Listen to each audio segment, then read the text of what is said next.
Like the Roman Empire of ancient times, when a ruler leaves, a power struggle ensues, and PlayStation is the next coming to indulge in this age-old tradition. So strap in because this is the XP Podcast.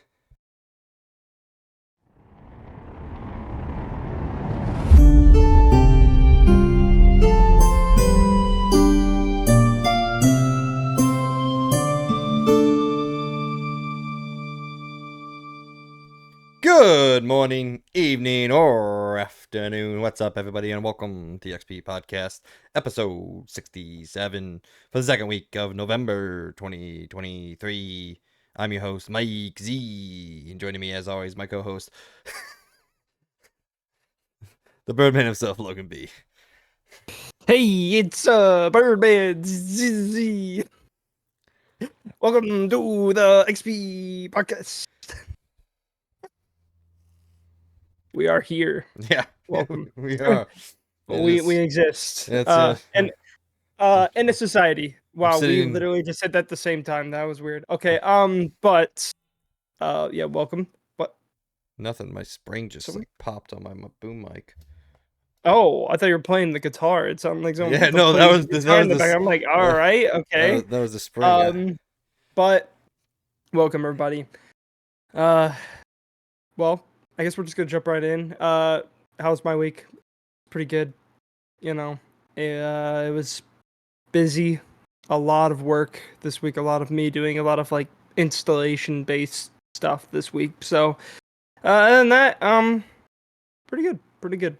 Chill weekend, which makes me really happy because man, it seems like every weekend for the past like month or 2 months has been busy. So, it was pretty nice. So, Mike, how was your week? It sucked. Why's that? Nothing. It didn't suck. It's just very busy. Work on weekends, school on weekdays. Then Friday I had a chill day and I wanted to do something with my buddy, but he was too busy with other people, so Yeah. it's whatever. No, but yesterday Andrew came over, hung out, watched some football. He stopped by my work and because the Friday, since I had so much time on my hands,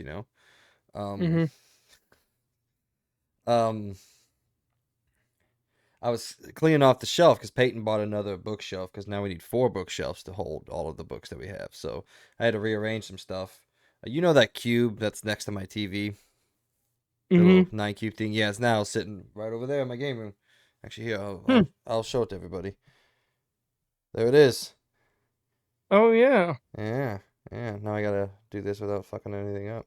But anyway, so I was cleaning that off, and there was like this little Batman thing I got from a loot crate all these years ago, and I'm like, I'm just gonna get rid of this, and like I picked it up, and like something moved inside of it. And I was like, what the fuck? So I opened it up, and I found 2 GameStop gift cards in there, and I was like, huh? Really? I don't know. They had to be. I mean, I stopped getting loot crate 4 or 5 years ago, so Yeah. they had to be so old. So I told Andrew, I was like, let's stop by GameStop, excuse me, on my way home from work and just see what they got. Well, there was like 21.48 on it. So they were running some deals. So I picked up 2 PS5 games for that and I only spent $5. So I got the absolutely incredible and cannot wait to play. Just kidding, we'll probably never open this. Saints Row. Yeah. And then I finally probably won't play this one either, honestly, unless I have a huge gap. But I got Deathloop. Hey, yeah. Both of them for, I said, $5 pretty much. So those go back here on the shelf somewhere to be sorted at a later date. Boom. Perfect. Sitting right there. You can see them for the rest of the show right there. There it is. But no, they say it was cool. Then we watched football, hung out, and then I went to bed and woke up and had another shitty day at work. All my days at work are shitty. It's retail. It's always shitty. Yeah, retail sucks. Yeah, man. I want to let everyone know we got an exciting week coming up for you guys. Instead of the regular scheduled episode, Ooh, wait a minute.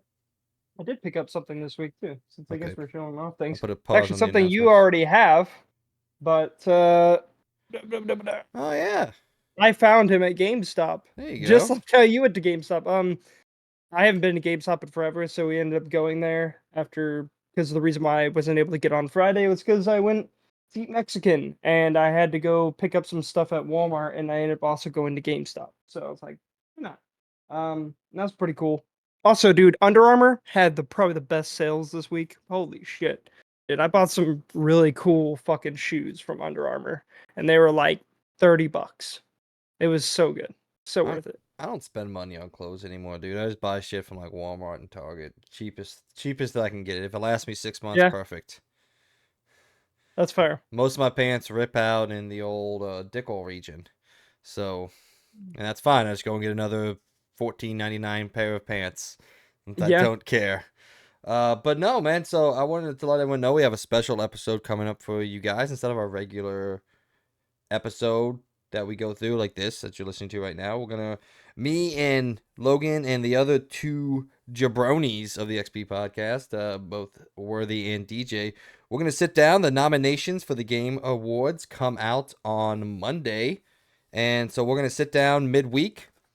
Well, I mean, we're gonna record Wednesday, but you guys won't hear it until next week. But and we're gonna debate and discuss and all vote in unison on probably most of the categories. We probably won't vote on like the esports categories because I don't know about Logan, but I don't give a shit. So, but we I will, do not. yeah, we will sit down, debate, discuss, and vote in unison as one group, as one entity, as the experience point. We will vote with you guys on what each category, who's gonna win, and then I guess if the consensus doesn't line up with what the individual thinks, we can let people know um what we think is going to. I guess we should do it what we think should win, not what we think is going to win. Because I think that could lead to more. And so, yeah, that's what we're going to do. We're going to debate on what we think should win, not what we think is going to win. That's what we'll do. I changed my mind. I do that often. You excited, Logan? I was excited. I thought it was a good idea. Yeah, no, I am. I'm pretty damn excited for that. Yeah. So, So, that'll be next week's episode. Depending on if there's any major news stories come out, we might go over them. If there's not, then we'll just bring you guys that. And it should be a shorter episode, but a decently entertaining episode. And yeah, let's look forward to that. But guys, we're gonna start the week.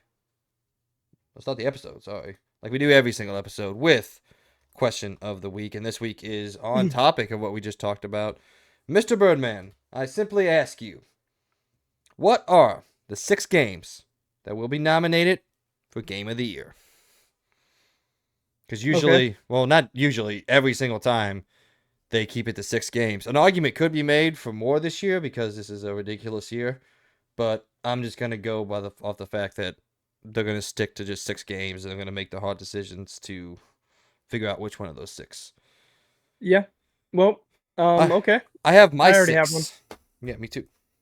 Okay, so I guess I'll go first. Let's just make it. It's really easy. Let's just say we got Baldur's Gate 3, we got Tears of the Kingdom. I still think Starfield's gonna be on there, no matter how anyone's opinion is. It's still, even though a lot of people don't like it, a lot of people do like it. So it's kind of a little bit of a in between. This is where things get difficult because those 3 are the easiest ones to just put on there. Next one, I don't know why, but I feel like Hogwarts Legacy is going to be on there. I really do. I don't know why, but I feel like it's going to be on there. My 5th one probably is going to be. How am I forgetting this? I don't know. It's your list, not mine.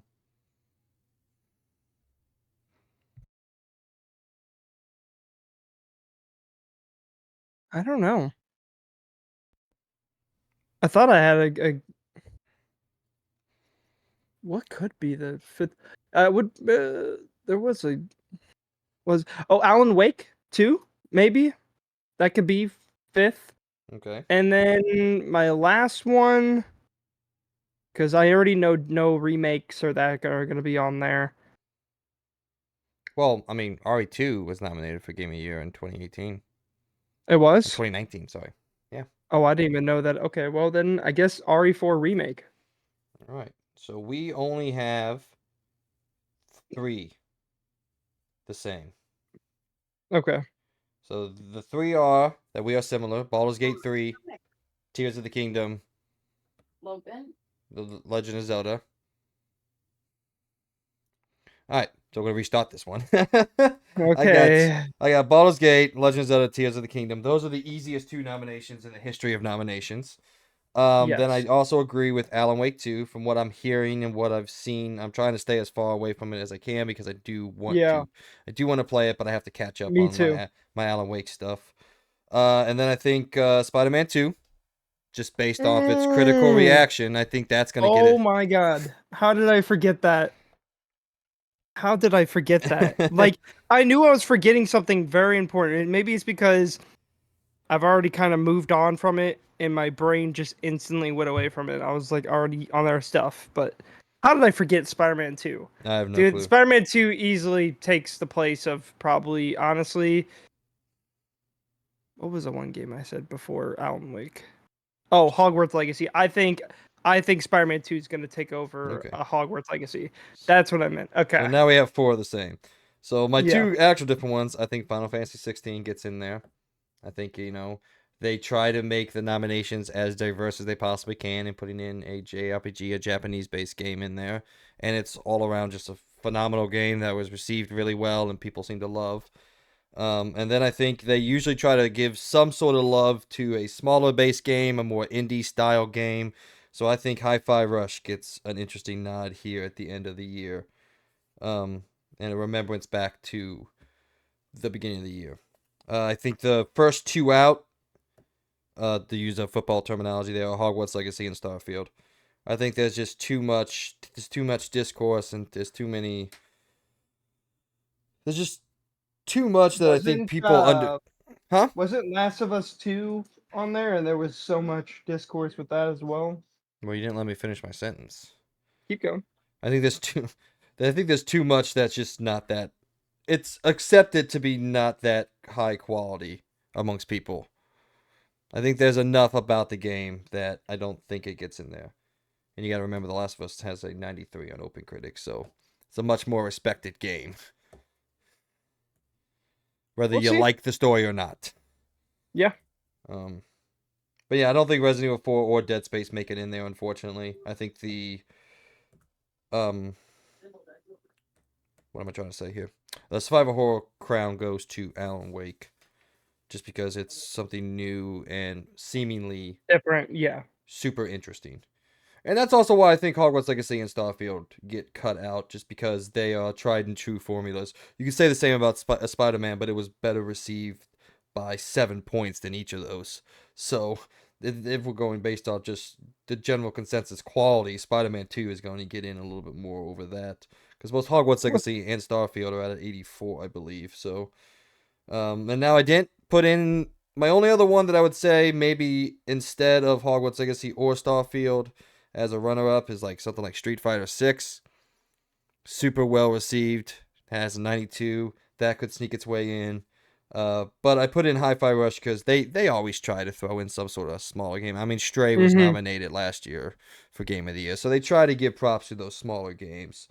So yeah, Baldur's Gate 3, Tears of the Kingdom, Final Fantasy 16, Alan Wake 2, Spider-Man 2, and Hi-Fi Rush.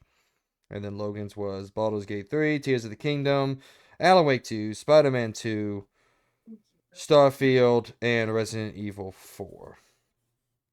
So I guess we'll see in less than 12 hours. No, less than 24 hours. Sorry, I can't count. Really? Oh. Yeah. Yeah, it gets announced tomorrow night. So Oh, damn. that'll give us a couple days to look through the nominations and decide off camera what we're gonna debate, what we think's gonna win for the episode next week. So that'll give you said Monday night and Tuesday night before we sit down to record. So all right, well, ladies and gentlemen, if you didn't know, this is in fact the XP Podcast, a weekly video game and pop culture news podcast where Logan and myself sit down with y'all and talk about all the news stories and excuse me, I'm burping, and happenings inside and out of the video game world. We post a new episode each and every week, so you can listen to it whenever you want. You can find us on most of the Jesus. On most of the popular podcasting services, including Apple Podcasts, Spotify, Google Podcasts, and more. If you enjoy what we're doing here on the XP Podcast, please head over to our Patreon where you can give us some support and get to be a part of our weekly discussions and give us your opinions on everything we talk about and everything we don't. You'll also be able to find all of our uploads there, along with any exclusive episodes we decide to post. Links for that, as always, are in the description down below, or you can simply go to patreon.com and search Experience Point, spelled capital X, capital PERIENCEPOINT. However, if you don't have any money to send our way, don't worry. We still love and appreciate you for listening to us and being a part of what is hopefully a growing community. You can also go over to our YouTube channel where you can get this show and all of our shows in video format. If you do, please don't forget to give us a like, share, subscribe, and hit that notification icon so you can be aware of everything we post when we decide to post it. Previously on the XP Podcast, episode 66, we gave you our Marvel Spider-Man 2 spoiler cast. We talked about Ubisoft making we talked about Ubisoft making a Far Cry Extraction multiplayer game the day before controversy continued to grow, Insomniac possibly doing a Daredevil project, and so much more. I do want to apologize for the quality of last week's episode. It was hippity, skippity, jumpity everywhere. The spoiler cast wasn't as in-depth as I don't think either Logan and I wanted. It is the first episode that I did not watch all the way through after we've published it, so just want to get that out there and apologize for that. We'll do better. Yeah, it was kind of rough. I don't know what was going on. I had problems going on. Then also my computer was having problems, and it was like, And I was just sitting here the whole oh time. my god, that sucked. I'll tell you if you what- really want to see firsthand what was going on, go to the very end, and you actually get to probably firsthand see it because you didn't pause it because we just wanted it to end, and it literally probably shows me disappear because that's what happened. It was a 3-hour and 1-minute podcast that took us over 5.5 hours to record. So it sucked. It wasn't the most enjoyable thing in the world, but this one's got a bunch of good news stories. We got a lot of interesting topics to talk about. I tried to get as many diverse things, and there's a lot of big stuff happening in video games as we gear up towards those game awards, the announcements, and the end of the year moving forward. All right, though, with all that out of the way, let's get into this week's show. In Around the Point, trouble is afoot over at PlayStation, and a power struggle is seemingly brewing. GTA 6 is finally on the horizon. A Legend of Zelda live-action movie is on its way, and you might be surprised about who is making it. Plus, so much more. Then in LTR, we dive into the reviews for this week's games, but before we get to all that, it's time for what is, and forever will be, the Rundown, where we catch up on all things pop culture that we've been doing, whether it be gaming, TV shows, movies, books, or comics. It doesn't matter to us, because guess what? We like it all and love to talk about it. Mr. Birdman. What have you been doing? Well, let's see. So today I actually started playing a little known game as RoboCop. That came out. A lot of people said a lot of good things about it. Yes, I know it scored like 70s, but I don't think people understand that's not a bad thing. And I really like RoboCop, and from all I've heard from literally the consensus is it's very true to the material. I played the demo and I actually really enjoyed it, which actually I just realized something today. If you actually played the demo and you did get the game, your save data moves over. So wherever you did it in the demo, you could start right off where you ended right from the demo, and I didn't realize that. I didn't know that was going to be a thing. So that was kind of a nice surprise. I'm like, oh, I don't have to replay the beginning of it. I was tempted to restart anyways, but I was like, you know what? I did all that. I really enjoyed it. I want to keep going with the game. So yeah, I put in about an hour to 2 hours today. So probably a total of it, and probably total for the whole game right now, probably 4 to 5 hours or whatever I put into the game. It's fun. I love it. I don't know. I just kind of wanted something very digestible because it seems like every game I played this year has been just so fucking long with so much stuff going on. And from what I heard, RoboCop isn't a super long game, but it's also only $50. Sorry, console people, it's probably $60 because that console tax. Because I guess developers have to tax the console players for making a port for consoles. Not to get into it too much, but it's good. It's fun. Again, it's very close to material. It's cheesy. It's a AA game. It's not a AAA game. Don't go into it expecting the world's greatest fucking cutscene making, the lip syncing to be perfect, everything to be just. It's literally a AA game through and through, but it is a very good AA game. And I gotta say, I've been really enjoying it. It's fun. It's a fun game. It's not a super difficult game. It's not a super serious game. It is just it's a junk food game for me. And honestly, I just kind of wanted to play something and chill and just enjoy it and not really have to put full effort into it. Just something fun to play. So yeah, I ended up getting it, and hopefully I'll have a little thing where I should beat it probably by next time we get on. I also need to beat all the Resident Evil 4 DLC, which I also know isn't that long before the next time I get on, so that I could talk Yo, about yeah, that. you're But right. That is fucked. It is $49.99 on Steam, $59.99 on console. What the yep, fuck? that's what I told you. It's called the console tax. You know how people say Nintendo tax? Well, now there's a console tax. It's the $10 extra that you have to pay for video games. Because why? We will never know. Because at first, when Mike was defending it, I understand why $70 is a new price tag. But as I've stated many times before, why does PC players have to pay $10 less with literally basically almost every game now? So it's like, not only are console players getting screwed over because now you have to pay $10 extra just cuz, not for any good reason, just cuz. Yeah, no. Heck, even Hogwarts Legacy, I believe, is only $60. There's so many games that are only $60 on here. Like even Alan Wake 2 is $50 on PC. It's $60 on console.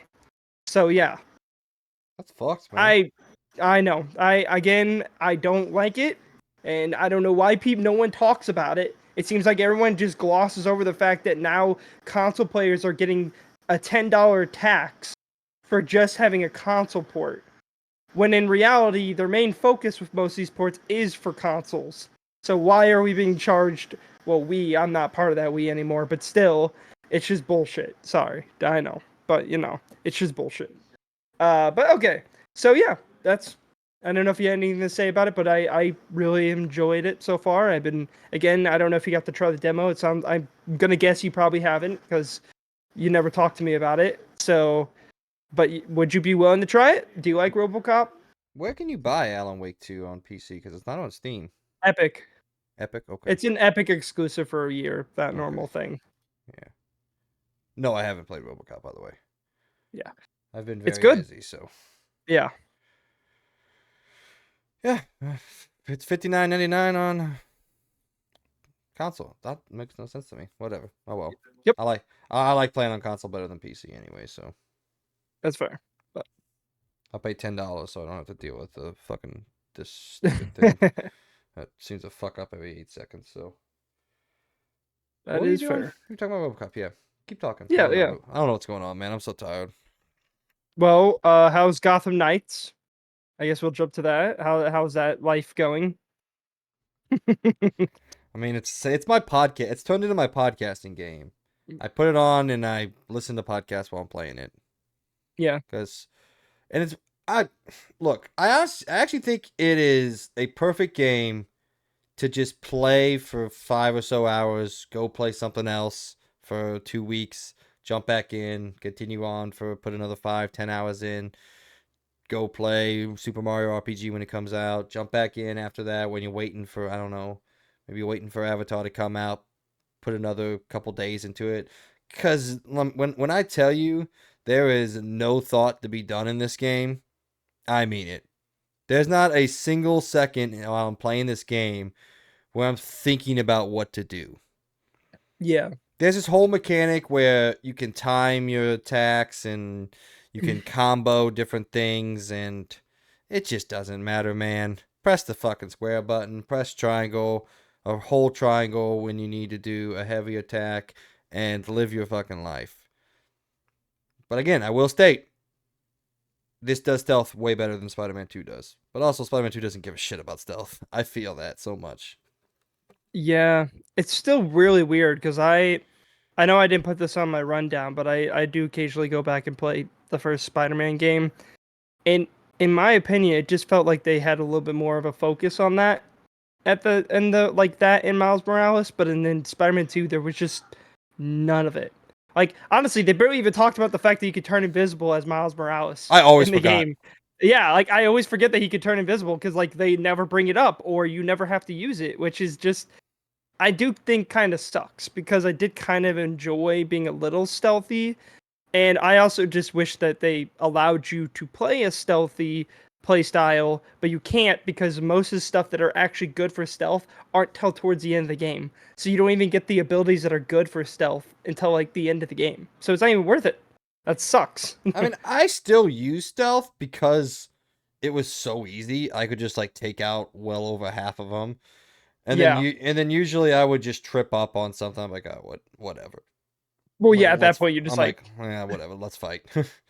But now one thing I did start doing later in the game is like in the middle of combat, just going invisible and then using that prowler attack that you unlock, where you get like oh this yeah, yeah, super yeah. powerful stun move if you punch while invisible. So I would just fight, randomly go invisible, and then it's like jump to a big guy.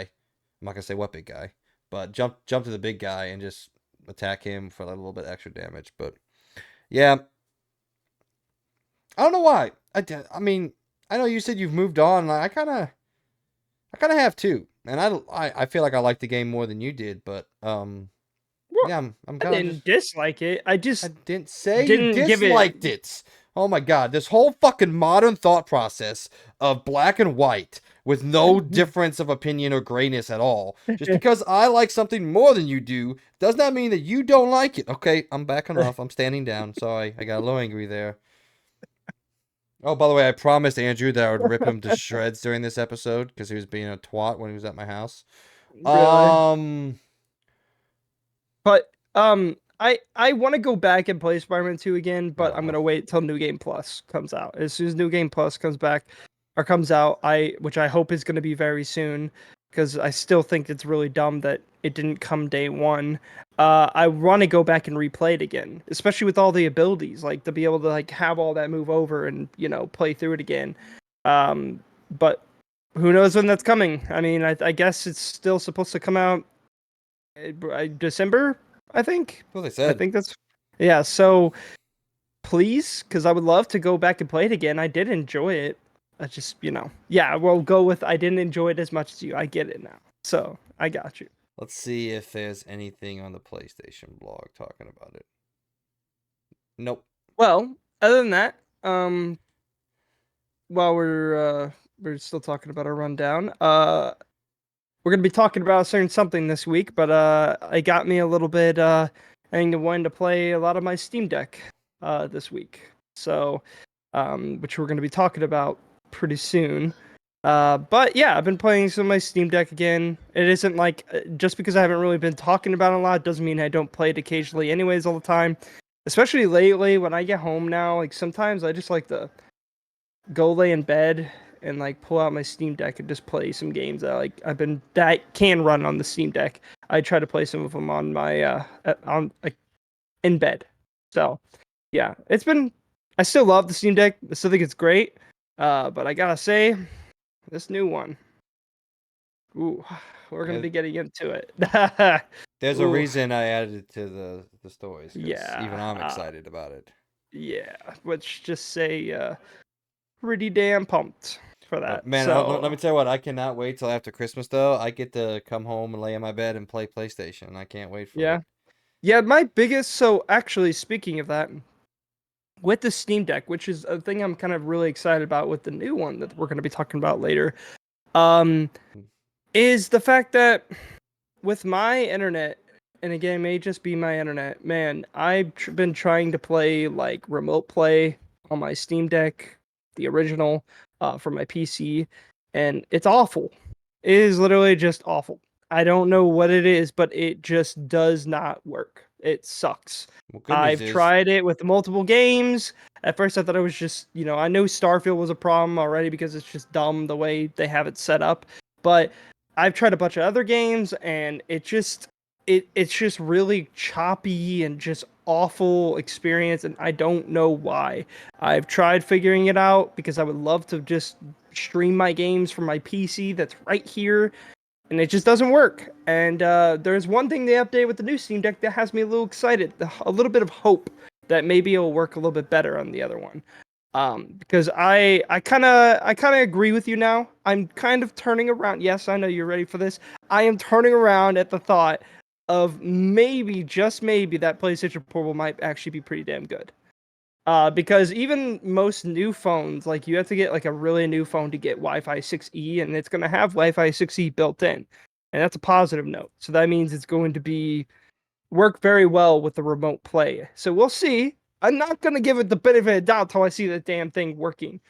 Because all the things, if you look up videos on it, it literally has not like it's all like the perfect scenarios. Like it's in their fucking warehouse where they probably have super internet, where they fucking have like I don't know, like 20,000 gigabytes going at the same time. Like I highly doubt they're Yeah. gonna struggle. So Well, I can't wait to actually see normal people in their normal homes playing this thing to see and yeah. like having the internet I have, which isn't great. Like I don't have super great internet. Like I don't have McDonald's internet, but I don't have like Mike internet. I have like in the middle, like a mid-tier internet basically.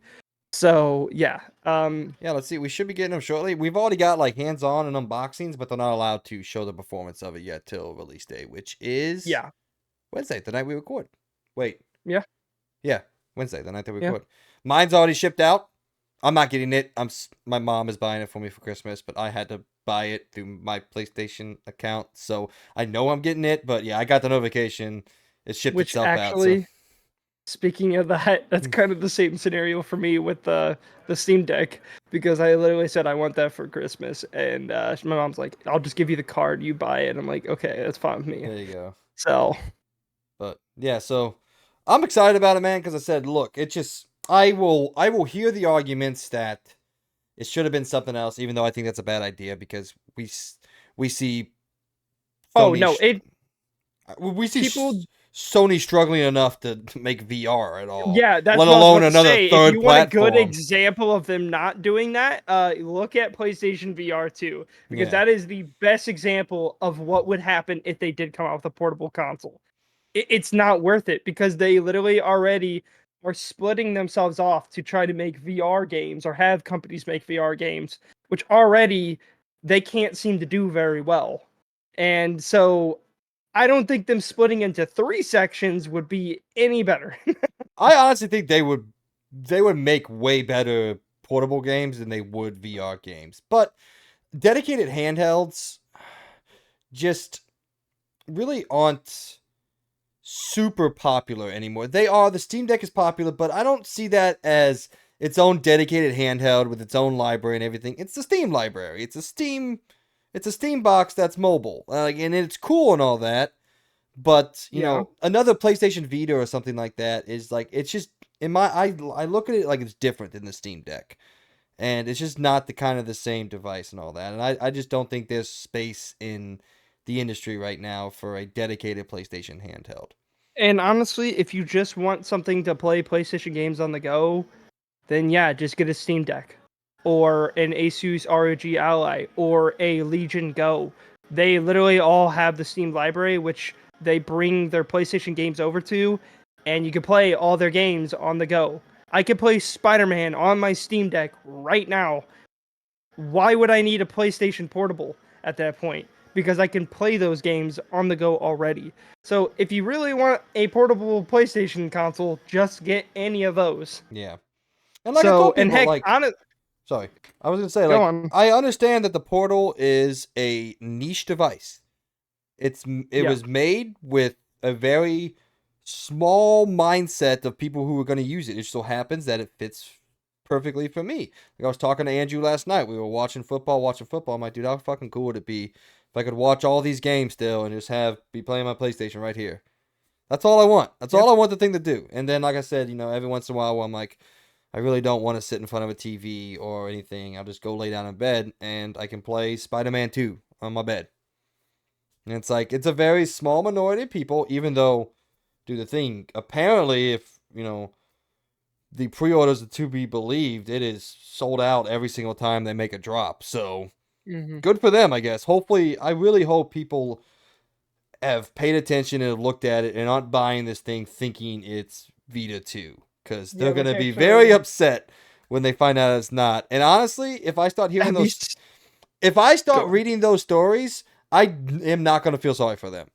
No, I was gonna say, I've been seeing some really funny jokes about it. Let's give a moment of silence for all those moms, and grandmas buying their kids the PlayStation Portal, Yeah, I do. expecting it to be a console. Oh Uh, god, that's dude, a rough one. that would be awful. Like, how awful would you feel to be like, you're like, oh, look, I got you the new PlayStation. And then the kids are like, oh, God. Like, that's horrible.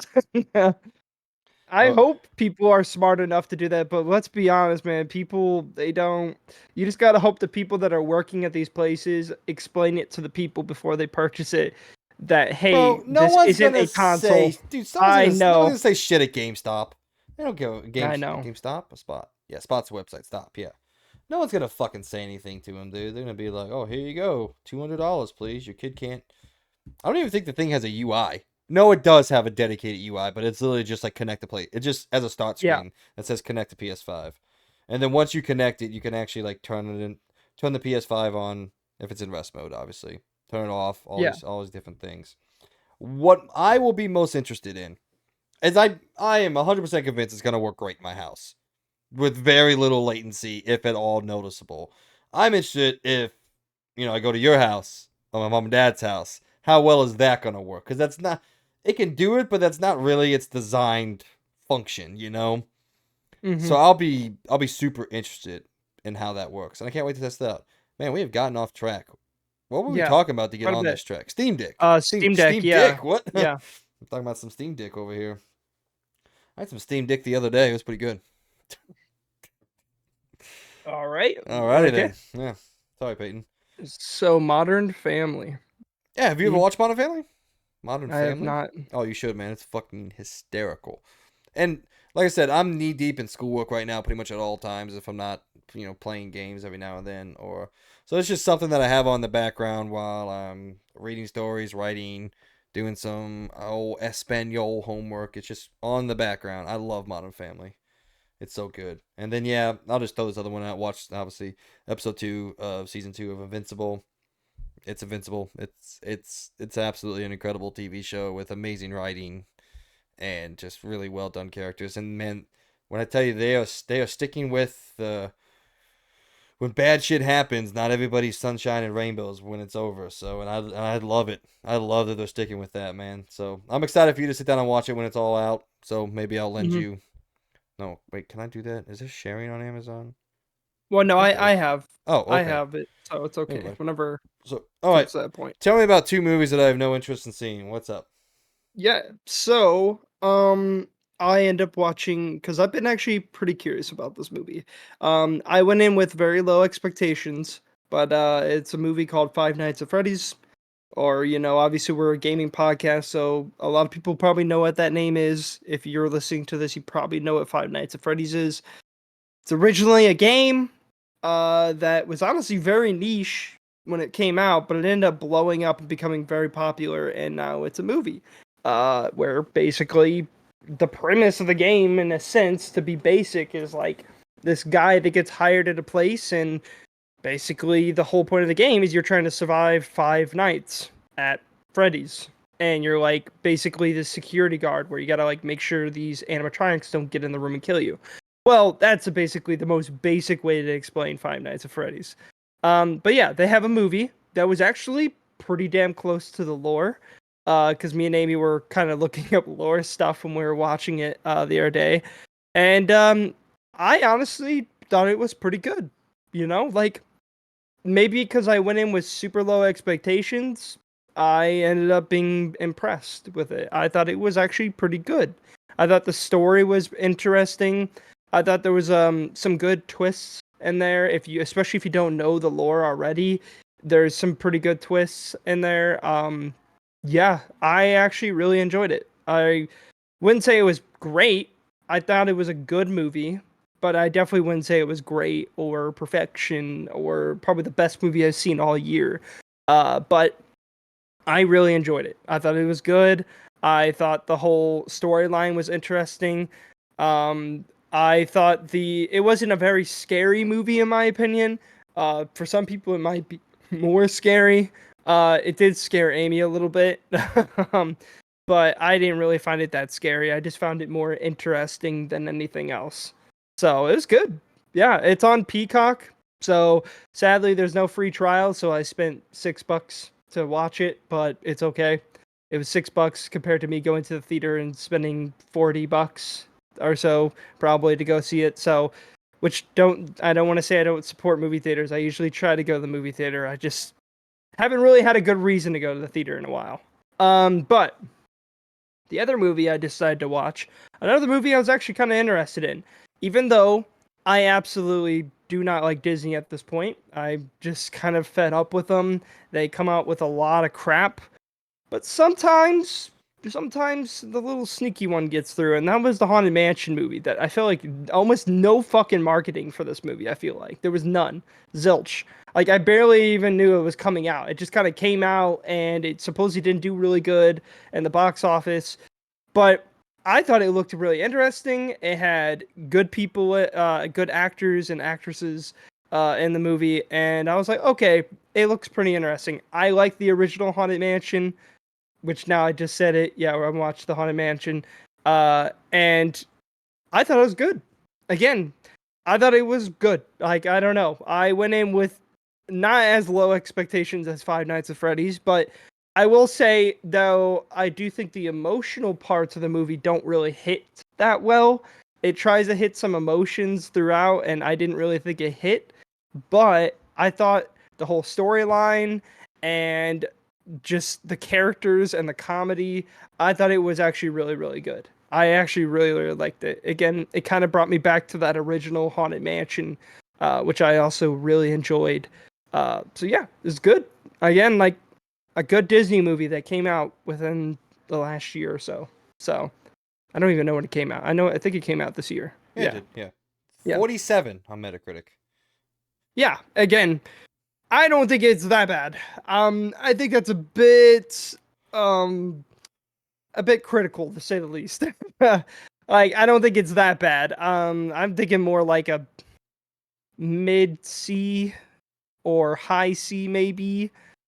Same for like Five Nights at Freddy's. I would say more like a mid C to like high C in that area. What's Five Nights I at still Freddy's? enjoyed both of them. I thought they were really good. I actually was very impressed with both of them. So Five Nights at Freddy's. Let's see what this gem of a movie. Oh, I was like, wait a minute. That was the game, not the movie. No, I can't find it. I'm pretty sure it's pretty low. Oh, 33. yeah, it's got a really bad rating, Yeah. but I really don't agree with that. I maybe because I don't know all the lore and all that, I don't know, but I thought it was good. I don't think it was a 30. I feel like that's a bit dramatic to say the least. But each to their own, I guess. I mean, hey, Which I it's doing really good so far. So far, the box office $251.9 million. yeah, What's funny is, you want to know what Haunted Mansion's total box office accumulation was? really bad. I'm 100 sure. 117. That's it. Yeah. Holy crap! 67 domestic, 49 million international. That's Speaking also speaking of box office bombs, the Marvels opened to 47 million. The MCU's dude. worst opening of all time. Yeah, that movie looks horrible. My mom tried to make me go and see it, and I said no. I refuse.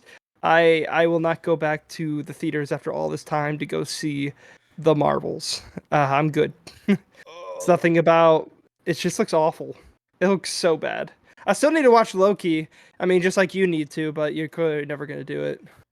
So, I still have Disney Plus for another 13 days, and then it'll be and you will canceled. not watch it. So, Oh, probably I not. guarantee it. I did. Okay, what did I watch on Disney Plus the other day? I booted something up and I watched something. I don't remember what it was. Spider-Man. No, they're on Netflix. Which I don't. It's not. Oh, there. I don't really want to support Netflix anymore than I want to support Disney, but I got to keep one of them. Unless I don't have to. It's my choice. But I'd rather I keep. mean, I'd rather at keep least Netflix than Disney. Netflix at least comes out with a lot of stuff. Yeah, Which I gotta say, that's probably the biggest reason why I stick with Netflix, because at least Netflix is actually creating shit. It feels like no other streaming site is doing anything. Or maybe it's just not advertised well enough, but I literally barely see anything come out. Well, from nothing's coming anyone. out right now because the strike literally just ended, so everything got But yeah, pushed but back. like, especially HBO at this point, dude. What the last thing that came out was The Last of Us. That's not right. Nothing else. Like, There's what more else has stuff. come It's just out? not in. That's the stuff that you're interested in. HBO originals. Let's see. Yeah, The Gilded Age, 30 Coins. There's been like multiple. The Idol. There's been multiple shows. The new season of Succession came out. Oh, It's just not stuff that you're interested in, which is fair. I'm not saying you're wrong. yeah. I'm just saying No, it's. that's fair. I mean, you're wrong on Well, what you I am said, but wrong, but I it's am wrong on that part. Yeah, I yeah. agree. You I just don't know. It just seems like that. I don't know. I guess yeah, because they were on a roll for a little bit there with HBO, and then it just nothing has really interested me on there at all. Whereas like Netflix, which by the way, they just released a teaser for the Avatar: The Last Airbender live action that they're coming out with, which looks pretty good. we'll Again, I see. think the casting for it is really good. They Um, did a really good job casting. They didn't hire some kid that did a flip on a video and ended up making him be the actor. They actually seem to probably get a real actor to do Aang. So that at least is a bonus already. Um, Why is everybody hyped so about this Thanksgiving movie that's coming out? It's this new I don't know. slasher Eli Roth movie, which I guess Eli Roth doesn't make terrible stuff, but the movie I'm excited about and I will go to see in theater is Napoleon when it comes out. I can't wait for Napoleon, dude. Yeah, that looked kind of good. Ridley Scott, Joaquin Phoenix.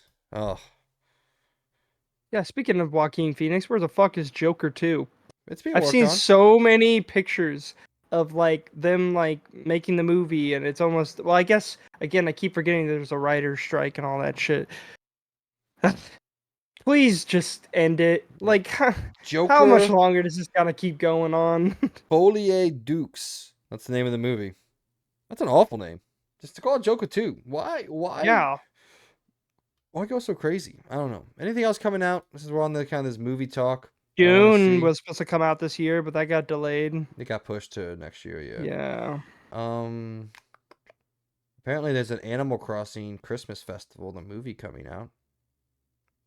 Didn't know that. December 1st. What? What? Wait a minute. Wait. What?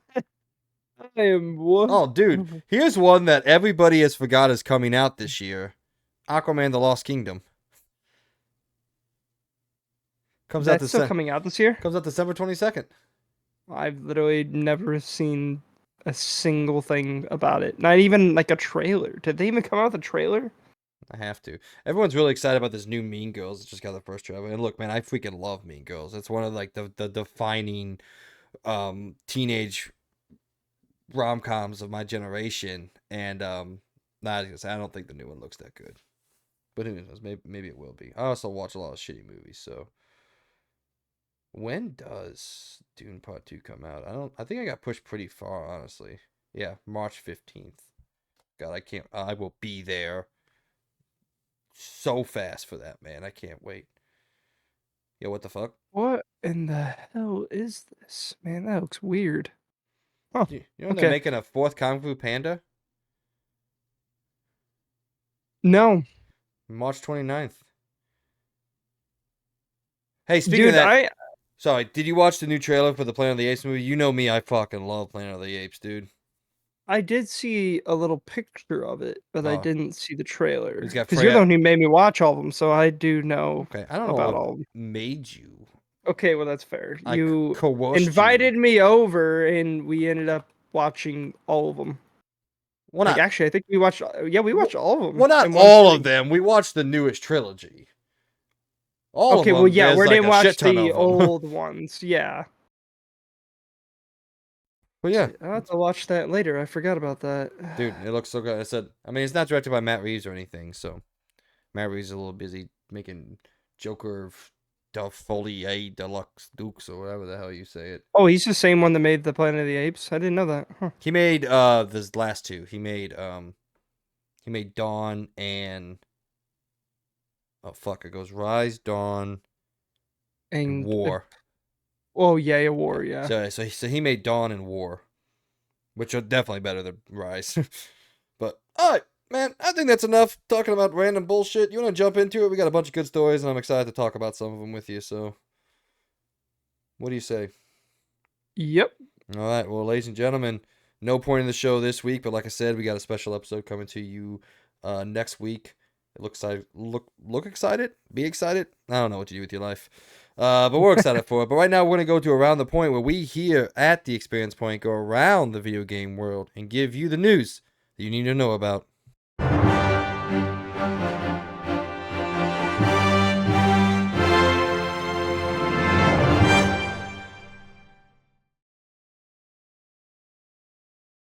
I forgot to hit the button. Number one on Around the Point. PlayStation is going through a little bit of troubles over there. If you haven't been keeping up with it, there have been essentially layoffs at every major publisher and every major studio around the world right now. It feels like everybody is coming out of the COVID high of development and production, and we're getting back to a little bit of sense of normalcy. But PlayStation's being hit pretty hard with that. Most recently, Bungie got hit with an 8 or 9% layoff. It was about 100 or so people, which is crazy. I did not know Bungie had over 1,000 people working for them. That's insane. But yeah, that was on them. Do you know the story about that? What happened with Bungie this No. past week? Yeah, they missed their predictions by like 45%, which is absolutely mind blowing. Also, Yeah. if that happens to any other studio other than Bungie and maybe a couple few, that's it. That's a death sentence for that studio. You missed predictions by 45%. Wild. Anyway, PlayStation had their financial call. We got some good and some bad from it. This one speaking mostly on the upcoming live service games and a little bit more information behind them. But Sony president Hiroki Totoki, which is an amazing name, has said the company is reviewing PlayStation's live service game push amid development trouble that has already seen the Naughty Dog's Last of Us multiplayer game hit with setbacks. Totoki said in a financial call that Sony is reviewing the 12 live service PlayStation games it has in the works and committing to launching only 6 of them by the end of the financial year. So that's backed off by the original promise 10 of that same time. Totoki said Sony is still working on when the other 6 live service games will be coming out, adding, it's not that we stick to certain titles, but for the gamers, quality should be the most important thing we care about. And I'm going to read his statement and bear with me. This is a translation of a Japanese CEO, so it's a little rough, but this is what he said during the financial call. He said, "We are reviewing the titles. We have not been able to meet the gamers' expectations, but we are trying as much as possible that this will be played by the gamers and liked by the gamers for a long time. The 12 titles, 6 of them will be released by fiscal year 25. That's our current plan. And the remaining 6 titles, as for when to be released, we're still working that out. And the live service games and multiplayer titles, that's the total of that. So in mid to long term, we want to enlarge this kind of service, and that's the unchanged policy of our company. It's not that we stick to certain titles, but for the gamers' quality should be the most important thing. That's how we feel about it when asked about the upcoming games." And some more information I wanted to point out, Mr. Herman Hulse, who is the head of PlayStation Studios, had this to say about the financial call. He said, PlayStation Studios are making a variety of games that could be referred to as live service, targeting different genres, different release schedules, and at different scales. We are also creating games for different audience, and I take confidence from our track record in creating worlds and stories that PlayStation fans love. The priority for each studio is to deliver their own project to make the best games that they can. What are those games, you ask? Well, the ones that we know about. Bungie is working on Marathon, a PvP-focused sci-fi extraction shooter. Havens Studios is working on Fair Games, a competitive heist game about robbing the ultra-rich. Firewalk Studios is working on Concord, a sci-fi PvP multiplayer game. There's also a multiplayer Horizon game in the works over at Guerrilla, and a co-op action game from the PlayStation Studios London Studios. Those are the ones that we know about to be confirmed coming out. And yeah, man, there's just a lot of strife. The longer this goes on, the more I think maybe Jim Ryan fucking sucked. Because it seems like the moment that they announce his retirement and this Hiroki Totoki, which is got to be top 10 names of all time in the history of human beings. Hiroki Totoki is an awesome name. But yeah, man, we saw the firing of some top execs over at Sony, and it just seems like maybe a couple people come in and be like, We've got to fix this shit. Something's not right. And who knows what it is? We'll never know. It's all background stuff. But yeah, the more we get away from the announcement of his retirement, which I'm putting in air quotes now because the more and more it seems like it's not a retirement. It's a, hey, get the fuck out of here. You're screwing up. Yeah. What do you think, man? Not great. Not great. Not the best. It's not the worst thing ever. Yeah. So 4 games got delayed. Whatever. I'm still kind of worried about the fact that PlayStation's putting a little too many of their eggs into the live service basket. But we'll see. I think it's a bad move to just be like throw shit at a wall and hope one of them sticks thing. Like that's just a bad way of like that's called what is it? It's just like the whole mantra with like game design nowadays with like the fact that like it's not about like the quality of the content, it's the amount that there is. And basically they're like, okay, we clearly can't make a lot of single player games very quickly, unlike Insomniac. So let's just make a lot of shitty live service games that throw shit at a wall. And that's a lot of games, but we're not going to say any of them are going to be good. And I'm like, that's just a bad way of thinking. Here's There's the thing. no point in doing that. I would have to say, I'm fairly confident based off the 20 plus years of history that I have playing Sony games that 80% of these are going to be good. Whether they're successful or not, that's a totally different conversation. But it's so rare that Sony releases just an overall bad game. It happens so rarely. What was that one game that released with the PS5? That shitty driving game. Yeah, that was a bad game. So 3 years ago. But that you're also thinking of all their experience with single player games. They're great at that. But we're talking live service multiplayer games made by PlayStation. That's a whole different ballpark. Yeah, I mean, well, to be fair, Destruction All-Stars was a second-party game. It wasn't first-party game. To be fair, I'm just presenting the facts. To be fair, I will say I'm confident. Like right now, I guarantee you, The Last of Us multiplayer game, if it released today, would be received well. It's just something was said in the back room of something that this isn't sticky enough, or whatever the fuck the words that Bungie whispered into the air. Which, by the way, how pissed are you over at Naughty Dog now that Bungie has a problem hitting their numbers and they just delayed your game? And you're like, yo, what the fuck? Dude, if I was Naughty Dog, I'm like, look, we've been here for 25 fucking years. Sit the fuck down, Bungie. They made good multiplayer before that everybody loved. Like, where did Naughty Dog lose their experience on that? Like, they literally were good at making multiplayer games already. They made The Last of Us multiplayer, which I think was pretty much unanimously liked. Like, in my opinion, I thought it was really, really well done. It was unique, it was cool, and it fit the theme of the game extremely well. That's why I liked it. And so that's why I'm really pumped for The Last of Us multiplayer. But, I mean, who knows when it's coming out or how much longer we gotta wait? Because, like, honestly, PlayStation has been very radio silent on it, which sucks. Because I want it to come out. That's the only multiplayer game that they have announced that I am actually interested in. Every one of the other ones look like the same shit I've seen over and over and over and over again. The Last of Us one's the only one that looks interesting. I mean, I think which is sad because guess what? It's the only like big studio that they, are actually making a multiplayer game. Well, I mean, where everyone else is like hired on studios or new studios that they just made. So like, Guerrilla's I don't know. a pretty big studio, but maybe that's just me. But multiple. Well, I mean, yeah, Killzone. They made Killzone. Okay, but I'm telling you, man, they should re-release Killzone games again, please. Not make new ones, but re-release them as a remaster pack or something like that with all the multiplayer. Yeah. I would love that, man. Get it away from PS3 and unlock it with because I still think Killzone 2 looks amazing to this day. They literally just did a quick, I'm not expecting much here. I'm just saying you make a remaster of, not a remake, a remaster of all the Killzone games. Up-res it to 4K, give us a 60 to 120 hertz, give us the multiplayer, boom, done. Obviously, have someone supporting it with its multiplayer and its servers and all that, boom, you're good. That's easy money, and I think everybody would be really pumped about it. I would totally get it and play that multiplayer, because I miss Killzone multiplayer. I thought it was awesome, but who knows if that's ever going to come back. So here's what I'll say to the PlayStation fans out there. So Sony ponies, I'm speaking directly to you. if you think that it is a dumb move for PlayStation to try to go after some sort of live service games, I'm gonna be frank in telling you you don't understand the shape of the industry and where it's going and where it's headed and the economics of the industry.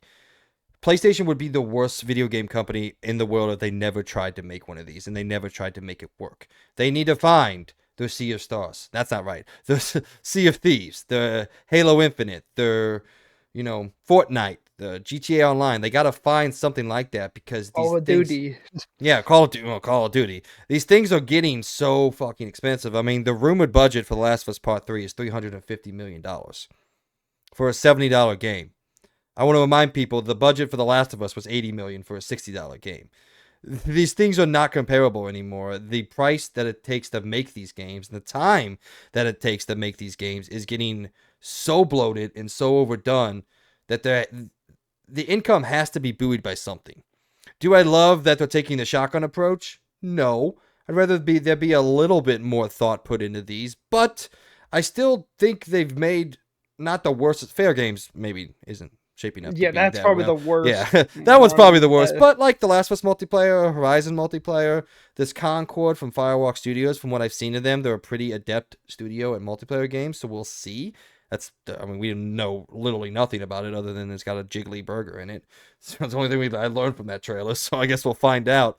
But I think it's the right call to go after and try to find something that can buoy your other studios. So you can take that money and ship it back into The Last of Us Part 3, ship it back into Horizon 3, and keep the games coming out that we all love. But it's just becoming fiscally impossible to keep these going at the same price point over and over again when things are just keep getting more expensive. Why have you been smiling for 10 minutes?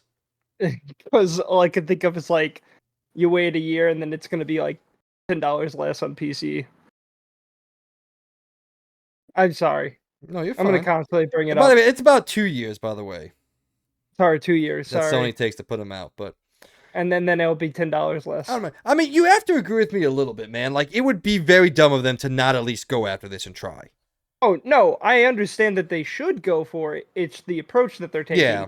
It's a very lazy approach when it's Okay, well, I don't think completely it's opposite. lazy. It's kind of lazy because they're just like, hey, here's basic ass shooter 2. Okay, release that. That's live service. Make a Watch Dogs game, but make it really fucking lame, where you're basically facing other people with paintball guns and you're trying to stop them from robbing a evil corporation. In reality, what your whole thing is, you should be working together to steal the money from that evil corporation. Game, let's do that. Okay, that one works. Space game with a burger, a flopping burger. Okay, there you to go. be That fair, one. that one could be super awesome. We don't know nothing about it, so. Okay, but that's what I'm saying. Like, don't show us anything until it's ready. You know, Yeah. like I hate.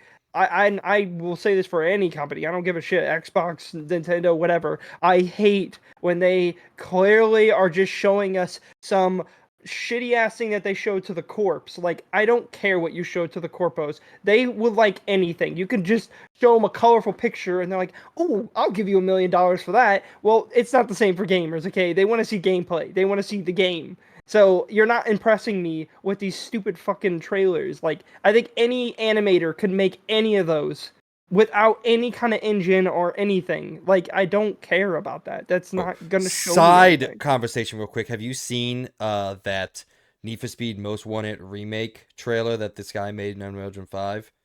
It is one of the most I have not. emotional things of all time. But I guess you don't have a history with Need for Speed or No. Most Wanted or anything. Dude, So it's not good. gonna hit me. Yeah, but dude, it fucking hit me hard. I will say though, after playing the finals, a more AAA Sony produced version of that game sounds more interesting to me. The finals sold me more on Fair Games than Fair Games sold me. Yeah. And it's like, yeah, the final seems like a much more interesting way of doing fair games, basically. well, what if Fair Games comes out and it's deeper mechanically? It's obviously probably going to look a lot better, and it plays generally the same. Do you still think that's a mistake or that's going to be a bad game then?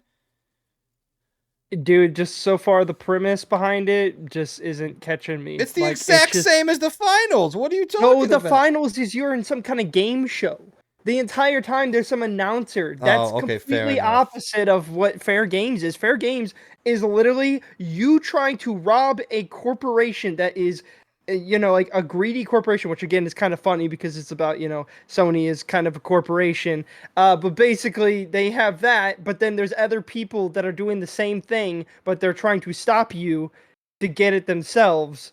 It's just a weird, I don't know, it's just weird. I just came It up with just the doesn't. best idea. Fair Games and Haven Studios, if you're listening to me, here's the best. One of your co-op missions about robbing, rich people and all that should be, hey, we have to break into this video game company and call it something something box. That would be fucking funny. Something. Oh yeah. Because it's Xbox. That would be cool. I would love that. But yeah, man, I don't know. I've never been fully sold on live service. I've liked a few of them every now and then. I don't stick to them as much as other people do. But like we said, I guess to end the point is it would be very dumb for them to at least not try. If they Oh just no, don't I try, get they that would need to be try. yeah. Yeah. I think probably the one honestly probably the one that has the most success is Marathon because it's backed by Bungie and Bungie people are going to play Bungie games. So it's like the Yeah. whole idea of releasing a new Apple phone. Like people are going to buy the Apple phone. So and I don't know. I still think I still have hope for Concord. Just because we don't know anything what it is. So there's all bets are off. It's a sci-fi kind of grungy Cowboy Bebop style game. That's all I know about Concord. And to me, I'm like, yeah, if you can make a game work out of that, that sounds cool to me. That's how I sit with it. All right, anything else you want to talk about the No. PlayStation? I will say credit, they looked at it, they saw the slate, and like we always talk about, it is annoying how long games take to make, but I'd rather you delay them and I'd rather you make sure they're ready to go when they come out so they don't come out like, I don't know, Babylon's Fault or something like that. Or yeah, I don't What's even that know. one Godfall or whatever it Oh was? god, oh Godfall. Oh god, Yeah, I remember Godfall. that game. Yeah, Yeah. I don't think anyone remembers that game. You remember the rap song that was on a trailer for a fucking fantasy game? Mm-hmm. Dude, what a shit show. All right, anyway, next on the docket, we're gonna stick with the live service games, except this one's gonna be a lot less glowing of a. I guess that wasn't glowing what we just said, but a lot less acceptable response to it. Warner Brothers, speaking of financial calls, has come out and said, guys, the Batman games, the Lord of the Rings, the Hogwarts Legacies, Harry Potter, everything you love. We're going to make all those more live service games. It's what they've said. Here's what Mr. Zalas? I don't know. I guess Zaslaws. Whatever the fuck his name is. Anyway, speaking during the company's latest earning calls, this one guy discussed plans to transform franchises like Harry Potter, Game of Thrones, and DC, which is mainly Batman and Mortal Kombat, into billion-dollar gaming franchises into via live service. He said, our focus is on transforming our biggest franchises from largely console and PC based with 3 to 4 year release schedules to include more always on gameplay through live services, multiplayer, and free to play extensions, with the goal to have more players spending more time on more platforms. Ultimately, we want to drive engagement and monetize the longer cycles and higher levels. We have specific capabilities which are currently under scale, and we see significant opportunity to generate greater post-purchase revenue. So yeah, Hogwarts Legacy 2 live service. What do you think? Why? I mean, See, it's this the one meme with is the it's the bad meme one. for yeah. This is just really This bad one's because like let's take all of our successful games and make them into something. But Sony's like, hey, let's take ideas of some of our other games and try to make something of it. It's a very different thing, in my opinion. And I don't I think I'm just being reductive there. I the only thing like that isn't that negative is like there is this one game that they're clearly making off of their one of the things. It's the Harry Potter Quidditch Champions game, which kind of does look kind of cool. That makes sense because like I could see a lot of people getting really competitive and actually enjoying something like that. But making the game as a whole live service, not taking like an aspect from it, that's where it's like, and it's just like the meme with SpongeBob thing where it's like, how many times we gotta teach you this, old man? Like, dude, come on. Like, how do you love getting beat up? Do you love like not like people not enjoying your stuff? Do you love not selling games? Do you like what do you want? Like, I just want to understand what is your business move here? Because you think people are just going to buy whatever you come out with, no matter what? That isn't how it works. I think a lot of people now are more pushed away by your new game called Suicide Squad than ever. I don't think there's a single person I know out there that's like, damn, I can't wait for Suicide Squad. No one is. Yeah. Well, here's I where think this is so stupid, man. Like, here's the only where game that actually looks kind of good again is this Quidditch Champions game. That actually looks fun. Like, I could probably enjoy that. But that's about it. here's where I trip up on. Look, I am not a CEO. I'm not even a businessman. I want to be a writer and a teacher for my life. So take, I guess, everything I say with a massive grain of salt when I'm talking about economics. But I do read about economics, and I feel like I know a decent amount about at least video game industry economics. I care about them. I read about them. I guess it's not enough to have the best-selling game of all time. Or sorry, the best-selling game in a year that is widely being circulated as the greatest year of in video game histories.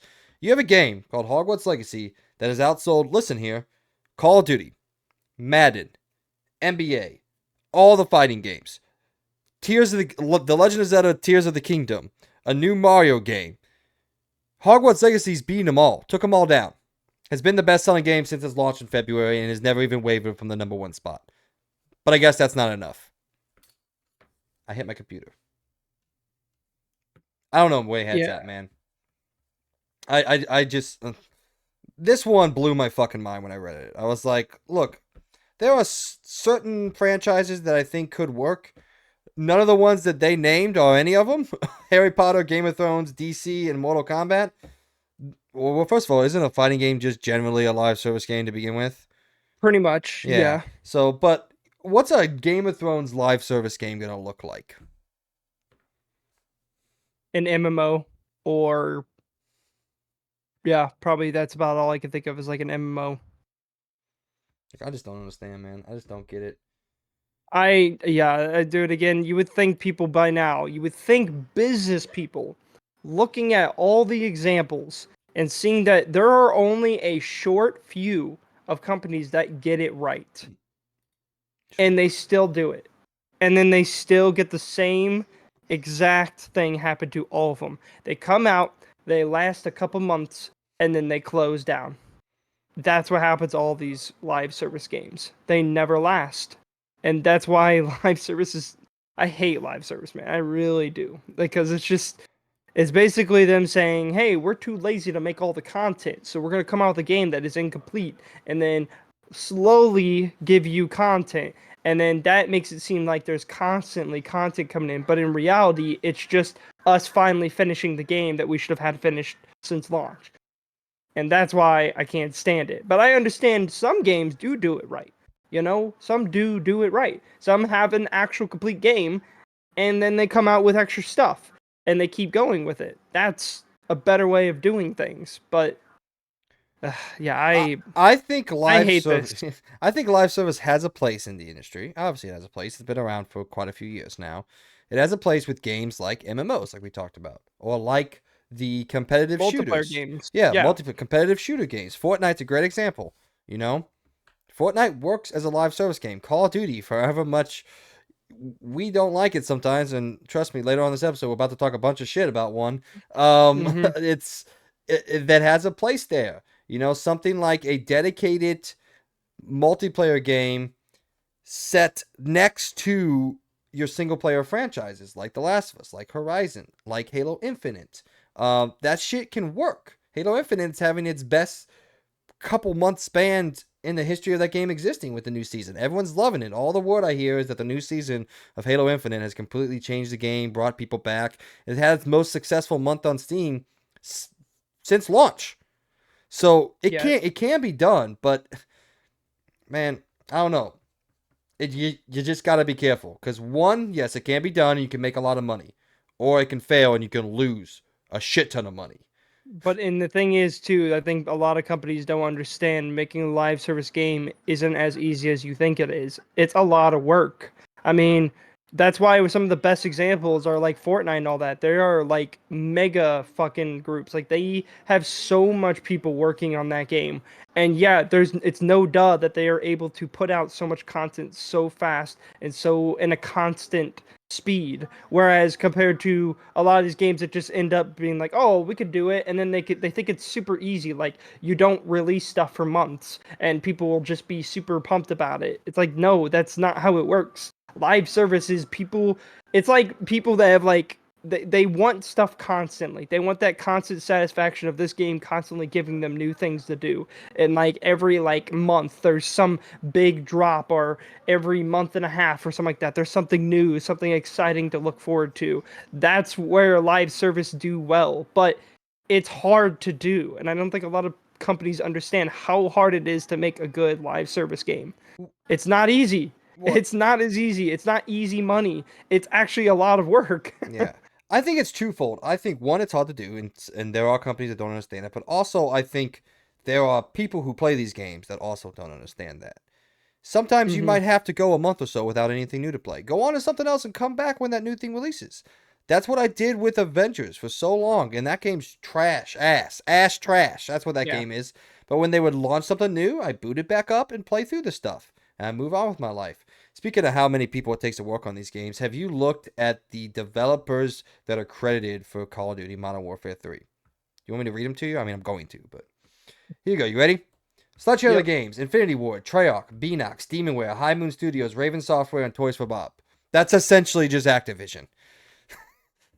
I think there's one studio that didn't work on Modern Warfare 3 that Activision owns. That's funny. It's funny and sad based off what the game is, too. Well, Once they don't again, have Blizzard. oh, Blizzard's Blizzard not would be- Activision.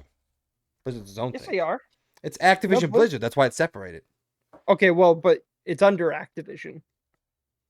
I think they actually merged. I think it's like, I don't think Activision bought Blizzard. I think Activision and Blizzard merged. It's a lot.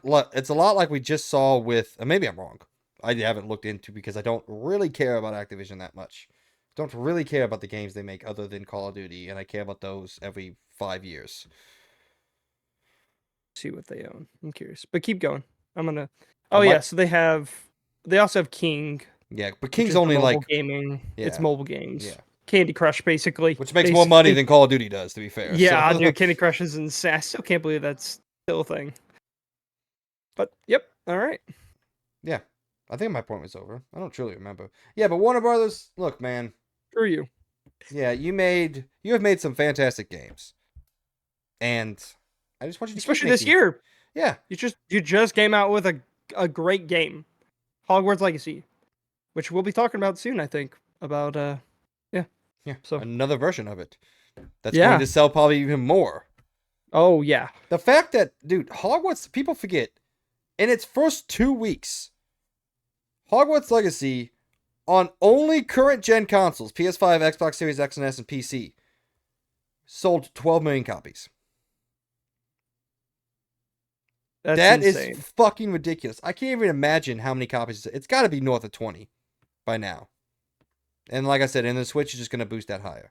But apparently that's not good enough. Again, it's not good enough to sell more games than Call of Duty, Madden, NBA, The Legend of Zelda, Mario. Apparently that's not good enough. You know, only the biggest fucking franchises on the face of the planet right now in terms of gaming. It's because they look towards like, but how can we make even more money? And then that's all they keep doing. Which- And then if they do make a lot of money, then you know what they do next year? They're like, how do we make even more money? And that is how business works. It makes sense, but it's dumb because in the end, you are taking the easy route, and route, whatever you want to call it. And kind of like how Dumbledore said, I don't know the exact quote, Oh, but God. basically he said, it's better to do the right thing than the easy thing. And yeah, maybe It's they should harder- learn from that quote. It's harder to do the right thing than the easy thing, is what he Oh, said. that's what it is. Yeah, you got it. Sorry, I don't know. I'll try You to tried, go with man. the whole Warner You- Bros. thing. you, It was so rough. I tried. you gave it your best shot, man, and I will Yeah. commend you for it. Thank But you. good news. Good news is your wife wasn't behind you because she might have stabbed you. Oh, I know. She probably heard me say that. She wants to. She's probably about to walk around the corner. But hey, it's funny because it's literally a Warner Bros. Thing, and man, they seem to can't even learn from their own shit. Speaking of Warner Bros, where the fuck is Wonder Woman?